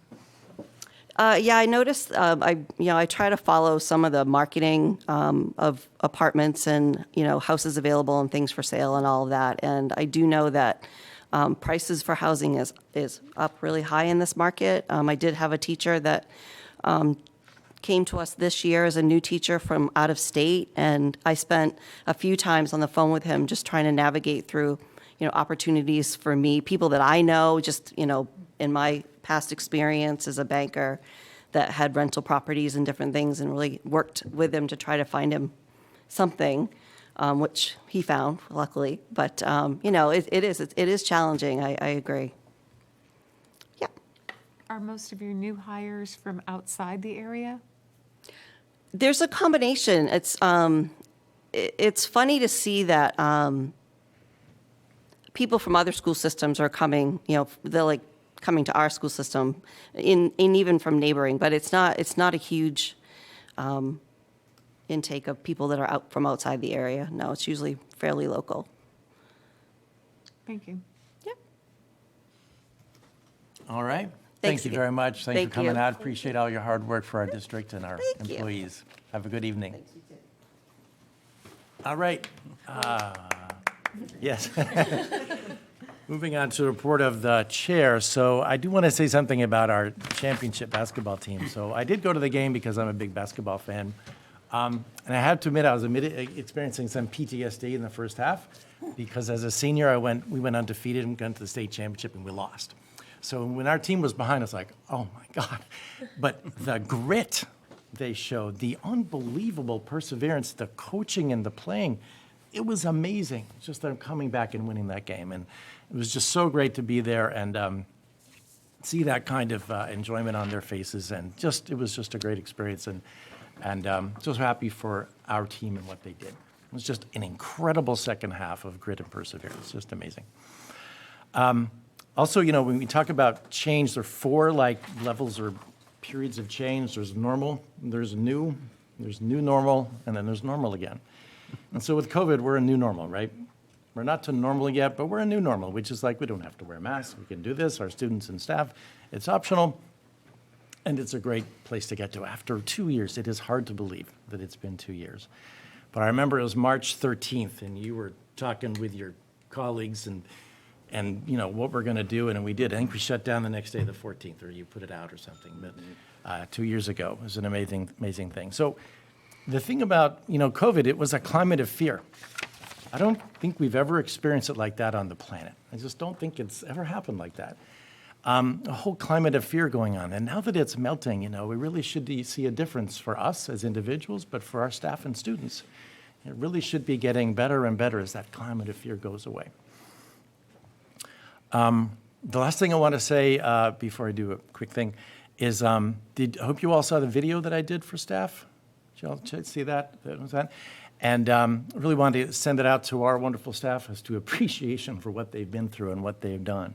And then Brad wrote this great resolution that we're going to look at tonight and adopt, saying the same thing, appreciating our staff for everything they've done for the past 2 years. Because I just don't know how they did it. I mean, my job is relatively simple compared to what teachers have to do. So just appreciate them and what they do. And then the last thing I want to do I said last time that I'm going to present a little bit of, I need the screens to be on. There we go. Evidence. But I'm not going to do a long TED Talk again. That was a bit too much, a bit too long. I won't do that again. So I challenge myself to do something that is in support of what our mission and goals are in a really short period of time. So I came up with this, and I've been doing research on this for about 6 months. So I built all that down for like 6 months into 3 minutes. To support by science, just cold, hard science, that caring relationships are remarkably important to any human endeavor and what we do in our district. So I'm going to go through this really fast. It starts about 200 million years ago when mammals hit the scene, because caring for young is a part of being a mammal instead of a reptile. And that little guy was around back then. That's not a picture from back then. It's just the same one. They've been around for a long time. And then our closest cousin are chimpanzees, but we split from them about 7 million years ago. And then you might remember Lucy. She was named when they found her. They were like playing Lucy in the Sky with Diamonds when they found her, and they called her Lucy, 3.2 million year old ancestor. But Homo erectus at 2 million years ago, when this species arrived, is really a game changer for caring relationships, because they were more like us than the previous ancestors. They lived for 2 million years, which is unbelievable. They spread over 3 continents, but they were what scientists called hypersocial, or really social. So chimpanzees, our closest cousin, are very social, but these guys and us were hypersocial. They practiced cooperative breeding. They raised young together, cooperative hunting and gathering. They hunted and found food together to survive. And they had fire. They controlled fire to some degree, and that created sociality. So I don't know about you, but when I'm like having a fire pit, it's just more bonding. It's like I've always thought, it's like in my gut, why is it so much fun to have a fire pit with people, like friends and family? And by the way, that's what we're going to have next time. We're going to have a fire pit from now on. And I'm not just kidding. But anyway, the Homo erectus, they started that, and that added to hypersociality is fire. But also, and I think, Stephanie, you'll like this, the first major proficiency started with them too. Because before them, we just have these primitive stone tools, but then these tools are like remarkably hard to make. And they did it by division of labor. So they had to cooperate to make these. And they're remarkable compared to the predecessors. But what's also remarkable is that they used them for 1.5 million years. They never upgraded. Can you imagine Apple not upgrading a phone in 1.5 million years? So they had a smaller brain, so they did really well with that, but 1.5 million years using the same tool. Then we get to us, Homo sapiens. The earliest of us was found about 300,000 years ago near Morocco. It's remarkable. But we are a continuation of hunter-gatherers. We think we're modern, we got cell phones and all this stuff, but we are hunter-gatherers in our biology and psychology. We spread around the globe about 70,000 years ago, and now there are 8 billion of us, when there are only several thousand that started out back then. But again, the fact that we are hunter-gatherers and we lived like this for 300,000 years until we had agriculture and everything else. But this is where we get caring relationships. It's certainly solidified, and the scientists have different names for this. They call it hypersocial, like I said, reciprocal altruism, cooperative hunting, cooperative gathering, cooperative breeding, and my favorite term, alloparenting. So alloparenting means that it takes a lot of humans to raise children. Not just like mom and dad. We need the whole village of whatever number to raise kids, which is why it works for us to have schools. We're teaching proficiencies, but it's why teachers can do their job. It's because humans are we're hardwired to have other people teach us to do how to do things. So in building relationships, proficiencies, and pathways in our district. So that's just a brief presentation of some of that evidence, and I'll just present some every time to show that we're on the right track. For John and Stephanie, our team and our staff, to know we're on the right track because the science supports it. And again, it is my interpretation of the science, but I feel very strong about this science and the rest of the science that I'll do like this over time. Any questions for me? No, thank you for that presentation, though. You're very welcome. Thank you. I have a comment. It was You have fun, comment? yes. That was really cool. I will tell you that it is very difficult to make those flint tools, because I took a flint knapping class at Orno. Yeah. And you cut yourself all the time. Right. That's all you do is cut yourself. Right. Yeah. I So, was wondering how durable they were. You said they were using them for 2 million years. Yeah. You mean the same tool? Well, if you You're were, missing my joke. yeah, right, good point. But if you made one, apparently you just had it for your entire life. Because it was so durable, but It's like a lobster pen. They're actually sharper so than great. steel. they're sharper than steel, Yeah, yeah. those obsidian ones are sharp, Like, the it really edge made is me sharper than question steel. evolution in that So- presentation.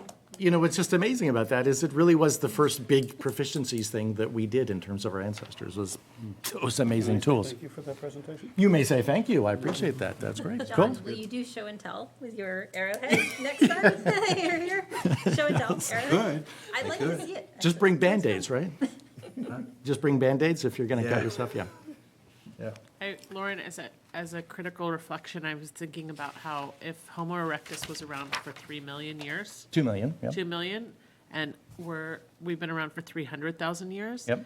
So we're not, like, in that construct, then this isn't really evolution that we're living in right now. We're living in, like, because also we have to upgrade our tools all the time, and they don't.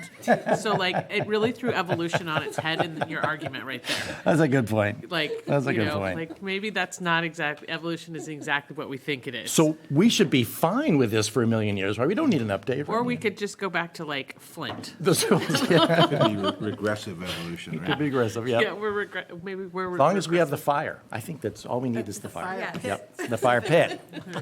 With the marshmallow, And little yeah. benches And little benches. and right. marshmallows. Yep. All right, so, Marshmallows, Hershey bars, and ground. oh, yeah, that's always that, right, yeah. Wow, this is really getting regressively. Yeah, okay. So I'll just finish up. This is RSU 13, where we love our staff, I love our kids, and we are awesome together. All right, moving on to business items 8A, to acknowledge the resignation of, and again, I will read these all together for one motion. Tiffany Gillum, math teacher, Oceanside High School, effective August 31, 2022. Rachel Lacoin, math and science teacher, Nova Alternative Education, effective August 31, 2022. Thank you. Amanda Shortall, resource room teacher, Ocean Heights High School, April 8th, 2022. April 8th, yep. And to, Yeah, that's it. that's it, right. So, is there a motion? Harold, second. Dave, any questions or comments? Question on, Wait, go ahead. Again, I hope the minutes will reflect that we appreciate their service to our community. All right, thank you, thank you. what is our contract situation with the person leaving April 8th? I mean, She's fulfilled the terms of the contract, okay, thank you. gave proper notice. Yep, okay. Do any of them have anything, any feedback information that would be helpful to us? I or- don't have anything that would be helpful Okay. to the board. Okay. Anything else? Seeing none, all those in favor? It is unanimous vote. B, to acknowledge the appointment of Christina Morrow, Upper Elementary Science South School. Is there a motion? Carol? Kelly, second. Any questions or comments here? I'm actually just curious, because I know we've made some changes to how we're doing the 4th and 5th grades at South School. So I was just curious if you could talk just like 5 seconds about what's going on there, because I'm curious. They're teaming and it's subject specific, so this position is science. Okay, so they're having, I guess, language arts, science, social studies. Yeah, if I'm remembering right, there are three, aren't there 3 teachers in that team? Yes, Yeah. there are. Okay, I feel like there's a 4th subject. And They blend, so science and health are typically taught together. And then there's a math teacher that works with both the 4th grade and the 5th grade. Yep, and actually Kelly comes back to us, she was a teacher at Cushing School for 2 years. Now she's returned to us, coming from another school system, has a master's degree and working on a second master's degree in curriculum, so really good hire, excited about her. Christina, you mean? Christina. Yeah. What'd I say? Kelly? You're thinking, yeah. Sorry. Anything else? Seeing none, all those in favor? Then we're just going to count Carol, because she had to leave for a second there. Yeah. Okay, C, to undertake a second reading of Policy BE, School Board Operations as amended. Is there a motion? I move. Dave moves, and a second, Kelly. All right. So, let's first have John explain this a bit, and then you can make your motion. Sure. Come. So in Mark's absence, I'll just say that we made a couple of amendments to the policy under A.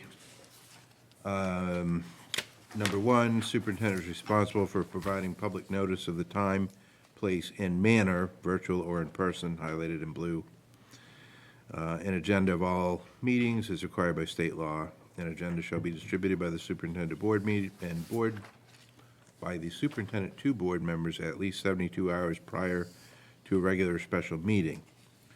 Then we added, on the subject of virtual meetings shall be noticed in accordance with the provisions of this policy, and the virtual link to the meeting shall be provided to the public with the meeting agenda and public notice of meeting.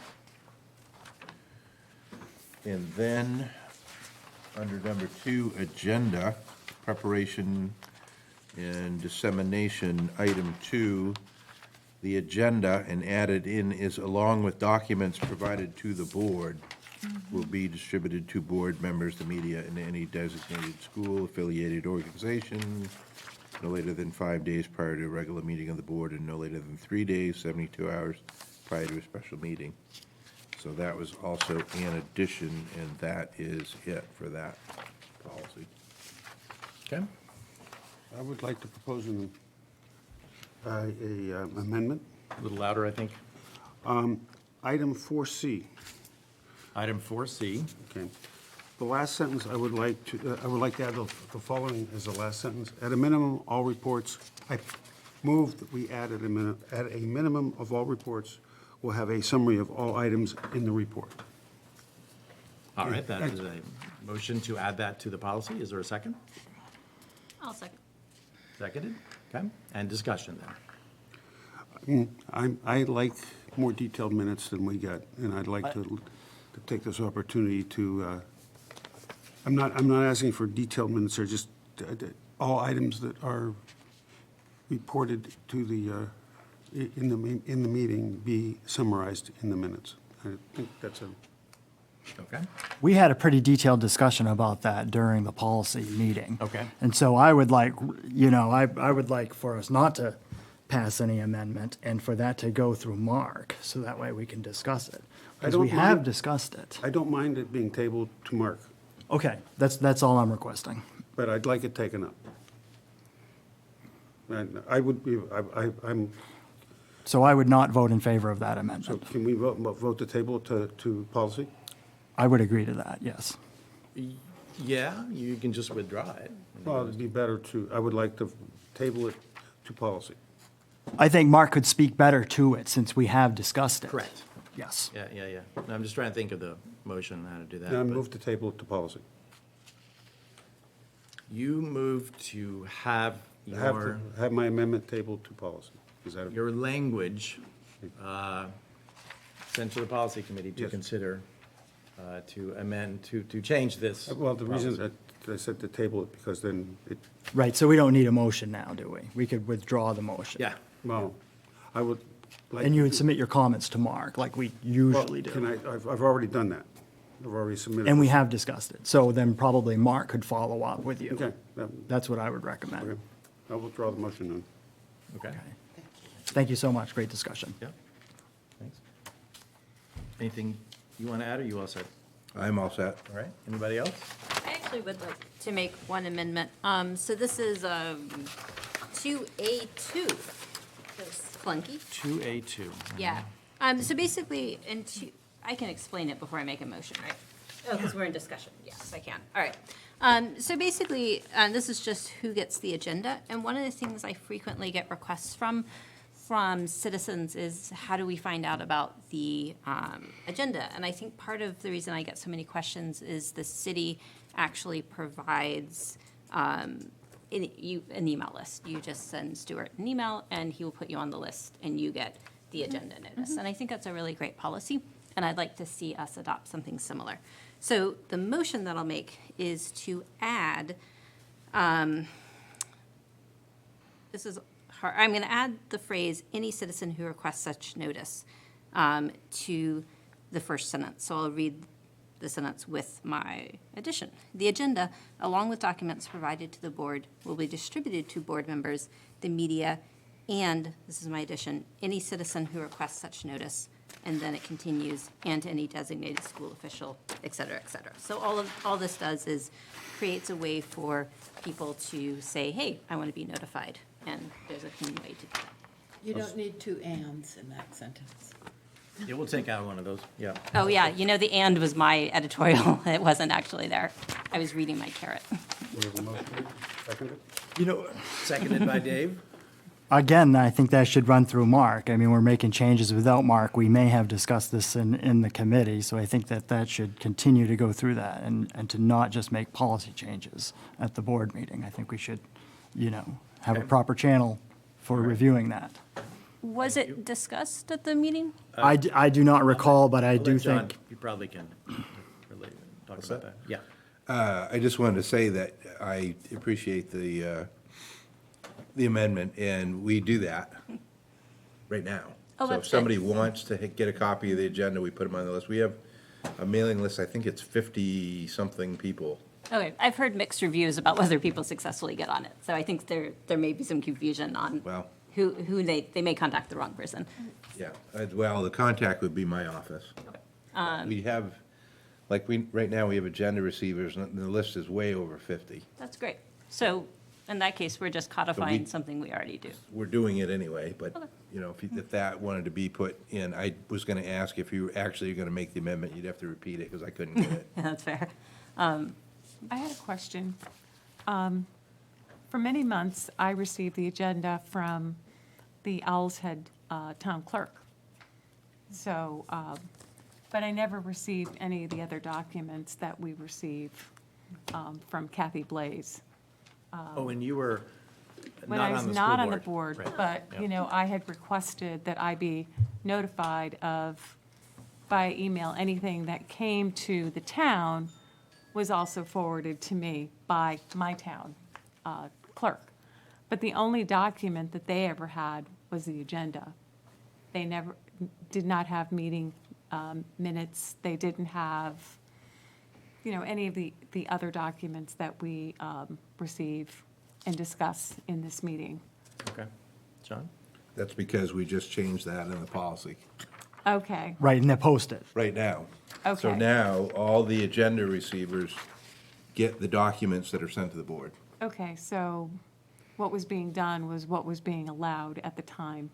That's what the policy said, so we Okay. sent the documents to the board, we didn't send them out to the big list, but now, because of this change, they're all gonna go out to everybody. And so the big And they're list, posted, right? Yes. so that's separate from the one that we get, because I'm just looking at the names, and it's mostly, it's city people and it's press, yes, city and towns, good point, yes.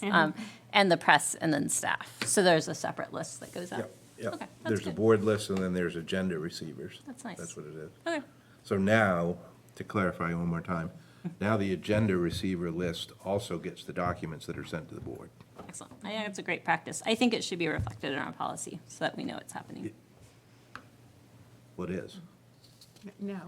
So you want a phrase before the word "and."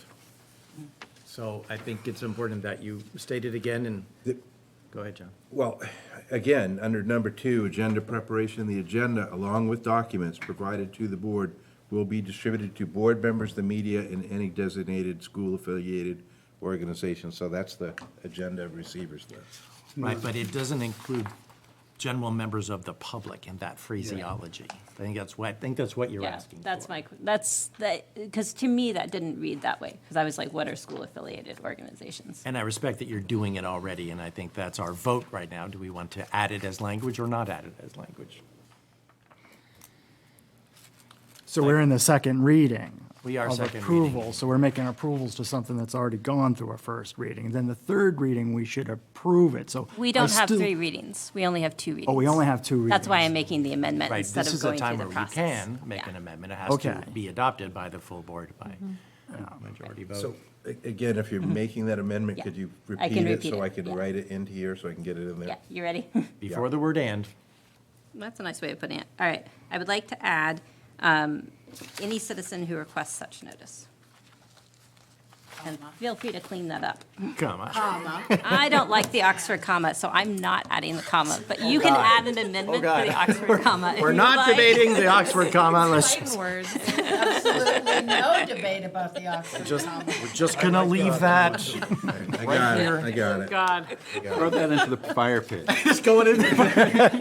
Comma went to the fire pit? conversation on Oxford comma at 8:30. So everybody understand the motion? Situation changes things. And are you okay in terms of staffing, whatever, you're all right? That's fine. Doesn't change anything there, so y'all understand the language?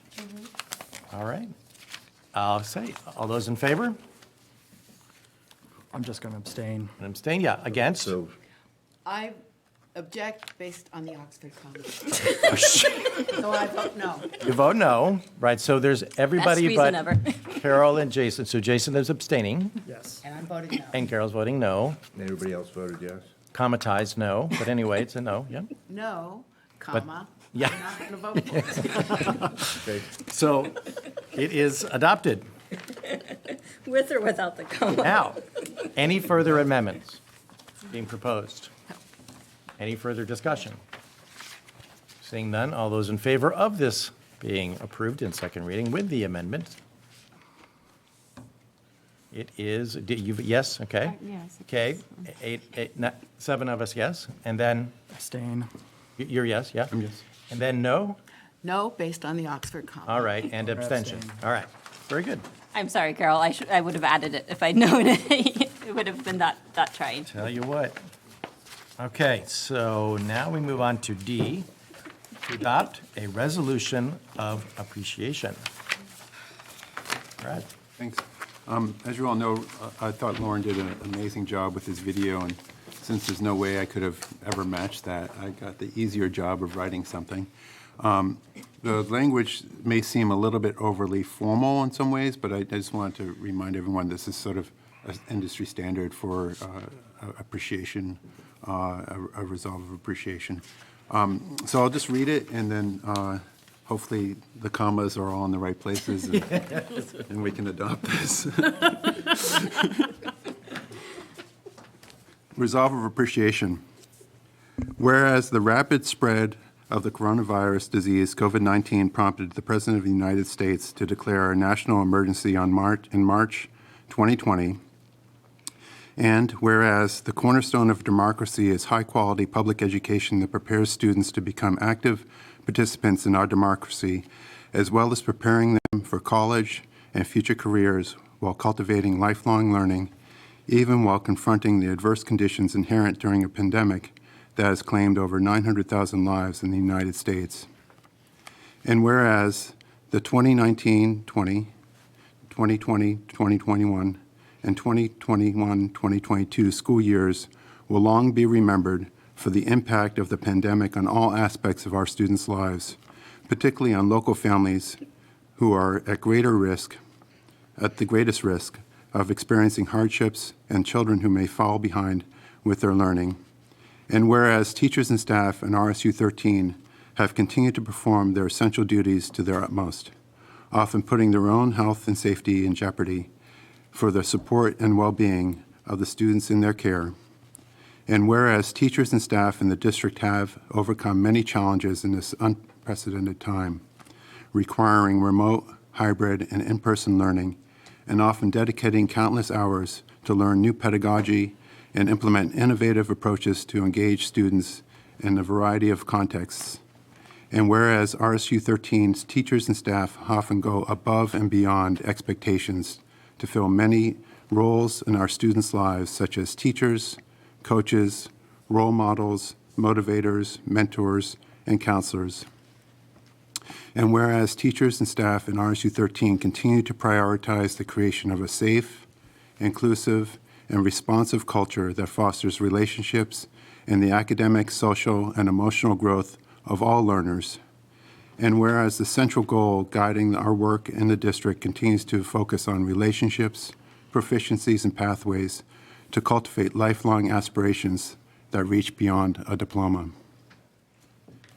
Now, therefore, it be resolved that the Board of Directors in RSU 13 publicly value and deeply appreciate the extraordinary dedication of teachers and staff within the district during the 2 years of the global pandemic.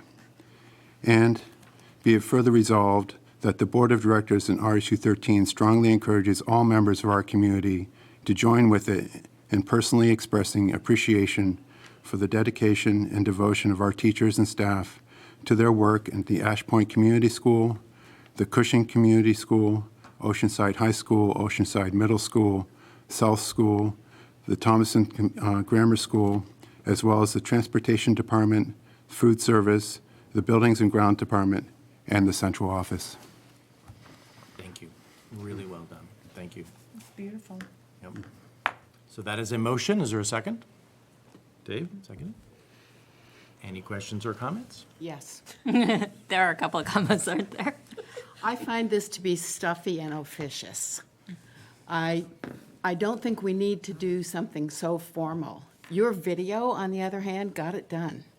But I took a look at this and I said, who do we think we are to, take this kind of language forward? I would have been happier if we were voting tonight to give every one of our staff some kind of gift card, something they could actually use.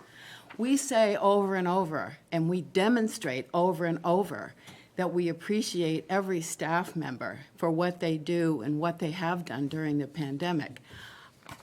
I'm going to vote no because I think this is, as I said, it's stuffy and it's officious, and I vote no. I'm going to jump in and say that I always appreciate your opinion, but I disagree completely. I think this is incredibly well-written, and it just lays out so many aspects of living and teaching and learning and what everybody went through, that it is a remarkable demonstration of our care and commitment and dedication to our staff. And I think it's really, really well done. And I'm really happy to be able to vote yes, to put this into the record as to how you feel about our wonderful staff. I would be happy with it being read into the record, and I would certainly vote for that. It was just read. Add to our minutes. And it is really well-written. It's very legal-looking, and it's very formal, and I just think it's over the top. I think it's too much, and you did a great job on it, Brad, but I think I'm going to vote no. Okay. Any other questions, comments? I don't think I can say it any better than you did, Lauren. I think it's very well written, and that somebody put the time into doing this, I think speaks volumes. I'm very much in favor of it. Thank you, Brad, for My taking the pleasure. time. No, it was an honor to be able to do this for the teachers and staff in our district. Every word of this came from a very sincere place, and I hope it's appreciated by our terrific community and by our faculty and our staff. I have a question. Yes. How will this be distributed to the staff? How will they know that this has been written? And will they get to be experiencing it? Is that the term I'm looking for? Yeah. We'll send it out. Like an email? Okay. Is this, and what are the other forms of, are there other ways? I mean, I know we're verbally appreciating. Are there like Teacher Appreciation Day? Is there some sort of other forms of appreciation? Coming up. Cool.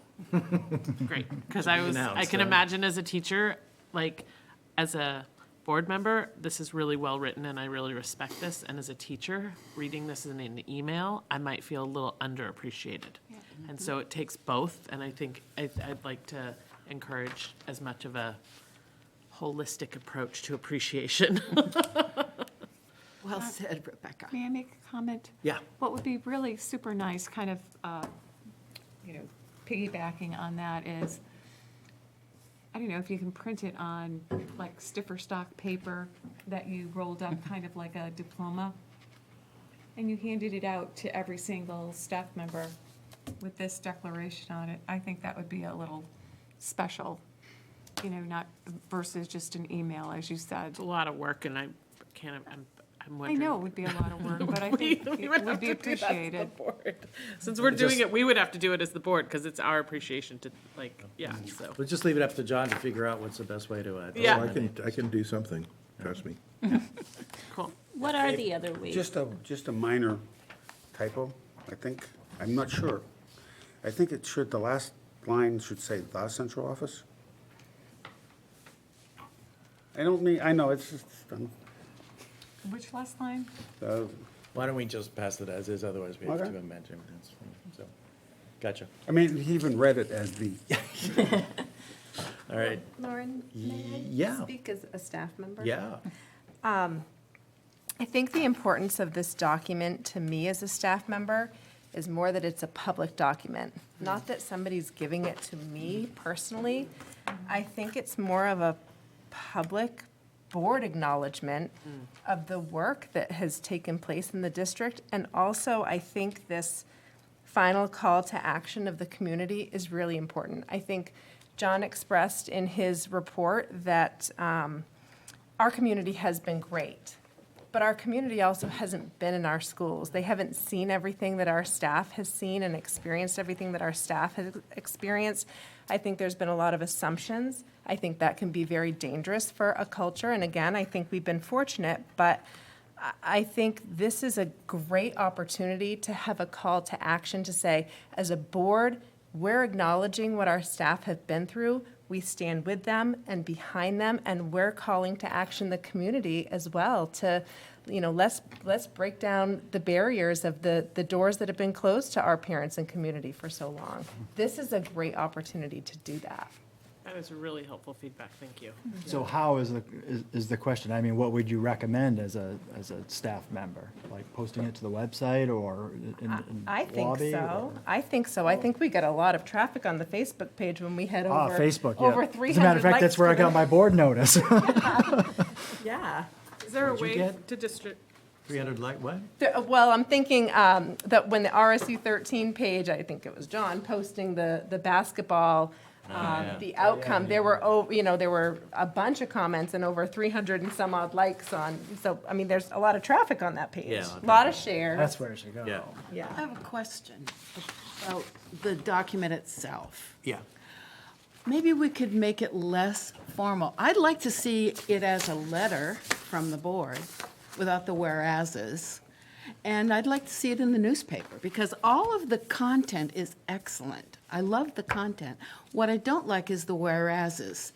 It sounds too much like a legal document, but I'd be open to voting yes on it if we took out the whereases and just said letter of appreciation and published the darn thing right in the newspaper. Yeah, I mean, it is a resolve of appreciation, and I do like that format. I mean, it is different than a letter, and I actually appreciate it. I mean, I don't know. It's just my thought. Yeah.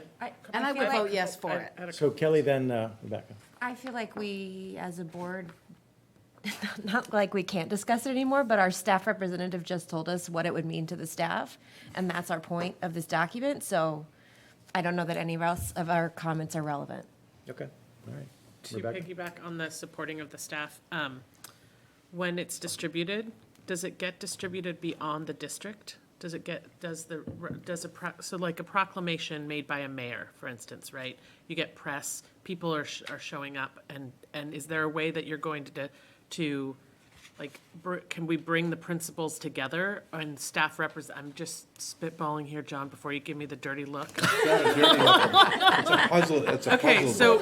so I'm thinking of a resolve of appreciation, right? And if we've got a mayor or somebody in charge giving this and beyond just an email, like, is there a ceremony? Because then we can bring in the press to encourage the community in the way that Stephanie spoke to. So having more of a ceremony to the proclamation within the district at some point. I'll have to think on that. Yeah. And I assure you, that was not a dirty look. That was a puzzle. That's a puzzle. I have a face like Grumpy Cat, okay? You'll learn. I how look to- like I'm mad half the time, and I'm not. Clearly, it doesn't bother me because I'll just call you on it. He's got a side eye. You gotta know his side eye, right? So you learn his expression. I know we're new together, but So He Chelsea. doesn't think it's. I think I had two questions. I'll see if I can recover them. And maybe a thought. I do agree that the whereases, the resolve has a certain weight to it, and I think that weight is important. But I do really like your idea of a letter and your idea of sort of ceremony or things like that. And I do wonder if we could in addition, do a letter to the editor to include in the newspaper, because that does make it pretty public. So taking most, if not all of this, and putting it in a letter. The question I had is, aren't we coming up on Teacher Appreciation Day, and what do we normally do for said day? All kinds of things. Like what? And I'm not gonna spoil this He's surprise. brewing on it, yeah, so let him What have know. we done in the past? Maybe that's a better So question. one thing that has always happened is I always write a letter, Okay. okay? And we've done other things in the past, like for support staff in the past, we've done muffins or donuts, you know, and something like that. So I won't tell you what we're gonna do this year, because I actually don't know yet. Make sure Ben Tripp gets his donut, apparently that's Apparently, important to yeah. him. But yeah, Yeah, I'd go for donuts more than muffins. the one constant is I always write a letter, so. I guess, I think that's really important. I'm also thinking the sense of having the board write the letter, or at the very least, just having the letter in the paper is kind of where. I'll just put in my 2 cents, since everybody's talking about that. I think this is great. I think it shows that the board has so much appreciation for the staff. They're willing to express it in a formal way. I think this could go out, and if they choose to, if Mr. Betts, who's probably watching, chooses to print this in the Village Soup, that would be an awesome thing to do, because I think it is a call to action for the community. And I personally think it would be well received. It's something that a board does. A board does take formal action, so I like it personally. We could also print this on nice paper with the right sort of everything around it, and all of us sign it, and one per building. And go up, if they want to do it, to put it in their vestibule or something. Because it's such a big deal, what they've been through. It is such a big deal, that I think everything we can do and to memorialize that forever would be great. Well, if you think about it, I mean, down the road, and I'm talking about years down the road, this is gonna memorialize, you know, the appreciation for staff working through the COVID era. It really does. I think that's one of the things that boards do also, Frame it. is they memorialize their actions and what's going on in the district at the time. If you go back and read minutes from 1930, you'll find things like that. Right. So if you're all amenable to that, or to signing it, all 10 of us signing it, and then it's there framed in the buildings wherever they want to put it, if they want to put it up, that I think that would be. that great. helps. Could That's a we- part of it all. But I think if Steve Betts does something, that'd be great. And if it's on Facebook and what you said about just calling to action, I think that it's I all love right. that part of it, by Yep. the way. I think we should either vote for this or vote against it, depending on what you want to do, and let John deal with how he wants to distribute it on his own. Yeah, Because I think he has some very good ideas. Yeah. I agree with that approach, too. Yeah. Lauren, can I also just piggyback on what John said? That historical memorializing piece is incredibly important. I've kept every single staff communication since the pandemic started. I have 100 pages of single-spaced language, and I go back to that, like, what did I say on March 16th, the day when teachers walked into the building and there were no students there? It's an amazing artifact to have, and we'll yeah, have it that is. for years to come. And I think something like this, I think, is also that historical piece that, you know, it's a recognition of what staff have been through, and I love that idea that this really does memorialize this time period for our district. Yep. And Artifact is right. There's 100 years from now, people look at like, this is exactly what they. So, yeah. Well, whatever the plan is, can we make sure that the board takes on the bulk of the work around that? Because we also want this to be for you two. And so if you're doing all of the printing and the distributing and making sure we get the signatures, if there's some way for us to do that, because it's for you two, so. Okay. And also with that, whatever happens with Appreciation Day, if we can deliver things or handwrite Yeah, that's notes a good or point. whatever Right. that means, Okay. please By the enlist way, us. when is Teacher Appreciation Day? It's usually the month of May. It's May something. There's multiple. Month of May, not the, There's a teacher appreciation week, but then there's also our support service staff. There's multiple weeks in May that have various appreciations. I think our nurse appreciation day lands in May as well. Okay. Well, please make us do things. I've got ideas up my sleeve. I I'm just gonna- don't want to say them publicly. Okay. I'm going to call the vote, all right? All right, all those in favor? Against? I abstain. Carol abstains. All right. Thank you very much. And Brad, that was so well done. Thank you. Awesome. Thank you for the opportunity to do it. Yeah. Awesome. All right, number 9, communications, acceptance of a gift to Cushing Community School. I've got one if I can find it. How much should we get? How thick is that? Oh, okay, great. The Perloffs have donated a 3D printer. It's a flash forged 3D printer to Cushing Community School, and I'm told it's used a lot during one unit in particular for grade 2, which is Invention Convention, but it's also going to be used and appreciated by all the other grade levels. So we thank them for that gift of that 3D printer. That is a wonderful thing. That's awesome. Okay, so we don't have to vote on that, just an understanding of what happened. Number 10, committee reports, curriculum and technology. I assume there isn't. We didn't meet, Yep. and we're not going to meet, and then we're going to meet. Okay, I'm all set. I got that. Student Engagement Task Force, we meet next on April 4th. We'll continue talking about student attendance and what I'll just term re-engagement. There's some kids who really struggled, and I don't know, we'll find out where we're at in terms of their engagement at that point and working with our community partners. Finance and facilities.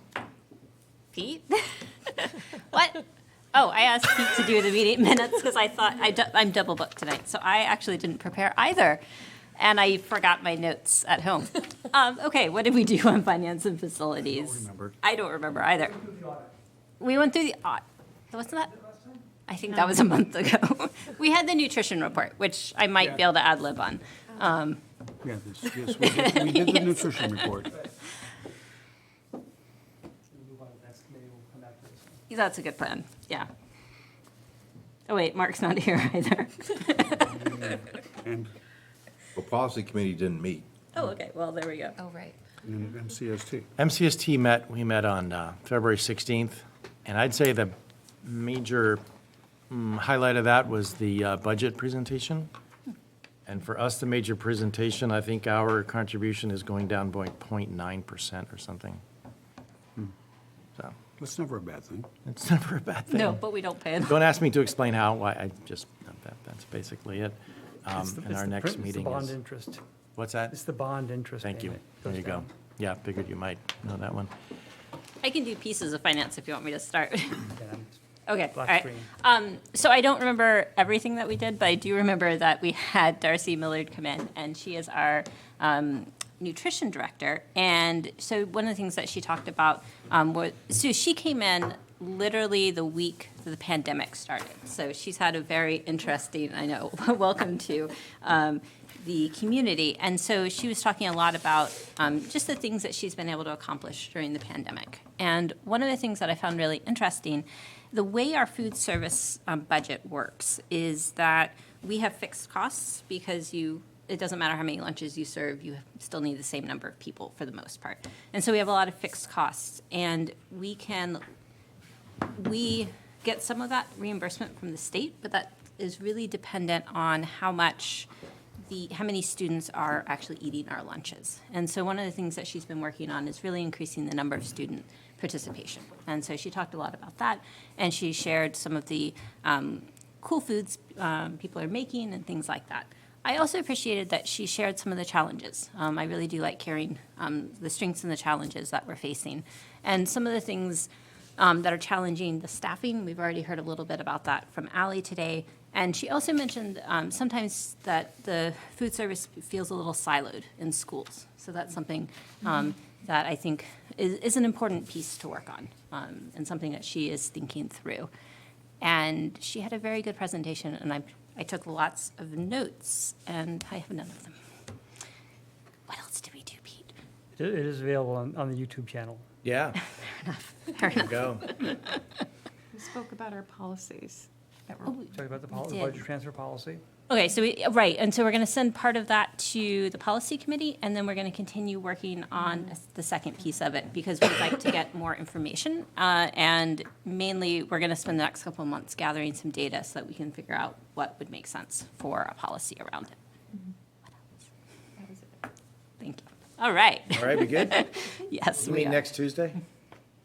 Yes, we're meeting next Tuesday at 5 o'clock. Tell us, can you just give us a summary of we're in budget season or starting it, so kind of like, here's the quick and dirty as to what we're doing.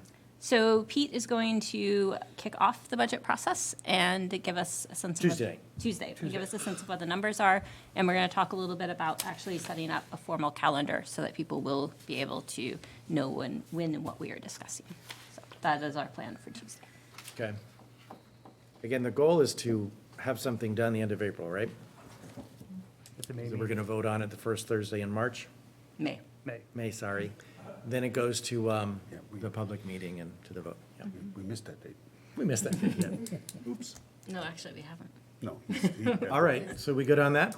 Yep. Thank you. All right, and I'll be more prepared next time. All right, number 11, workshop planning. So we would normally meet next Thursday, but because we're meeting this Thursday, we're going to meet 2 weeks from tonight. The workshop is March 24th. That's the workshop. And one of you guys want to just briefly mention? Yeah. Sure, yeah. The policy committee has been looking at policy AD, which is the educational philosophy. Really, the educational philosophy should be the backbone of our strategic plan. We've done things a little bit backwards, which I think is fine, because we're already well on our way with our educational vision, which is the same, equitable with what our strategic plan is. And Brad and I have been working together, and we have come up with a workshop that is interactive because we're going to be in person. We'll be in small groups, and we will be working on a process of shaping beliefs around some of the key components of our current educational vision, which is relationships, proficiencies, and pathways. So I think it will be a great night, and I think a great opportunity while we are in person, just to get to know each other a little bit more as a board as well. Yeah. Be a good time. It's funny you talked about visions and goals, okay, because I was looking earlier, trolling through the website and all of the policies, et cetera, to see where exactly RSU 13's vision and goals are documented. So I'm just going to ask the question, where can I find that? What's the current vision, goal, document, objectives, et cetera? Yeah, it's on the homepage, and it looks like it's kind of buried because it's within writing. I can show you directly, but it's on our homepage, and it's a link.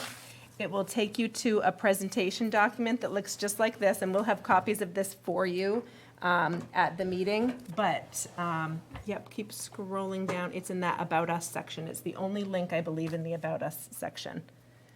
Schools of Our Future? That's correct. Schools of Our Future 2.0. Okay. Question here? Yes, Dave. Right. The meeting on 2 weeks from today, can it be 6:30? It definitely will be 6:30. Okay, thank you. Yep. Some of the special meetings, some of the workshops are 6. Not anymore. Okay, that's fine. No, if we ever have to meet at 6 to do an executive session, because it's just, has to happen for all parties involved, we'll do that, but only for that. Okay. I would have problems making a 6. I know, me too, absolutely, I have the hardest time, but anyway, yeah, 6:30, 2 weeks from now, all right? Okay. Okay. To number 12, executive session, to enter executive session to discuss negotiations pursuant to 1 MRSA 4056D. Is there a motion? Carol, second. Brad, all those in favor? Unanimous vote. Chelsea, you're voting to move into, yeah. Oh, yeah, sorry. Okay. Unanimous vote. We're moving into executive session, and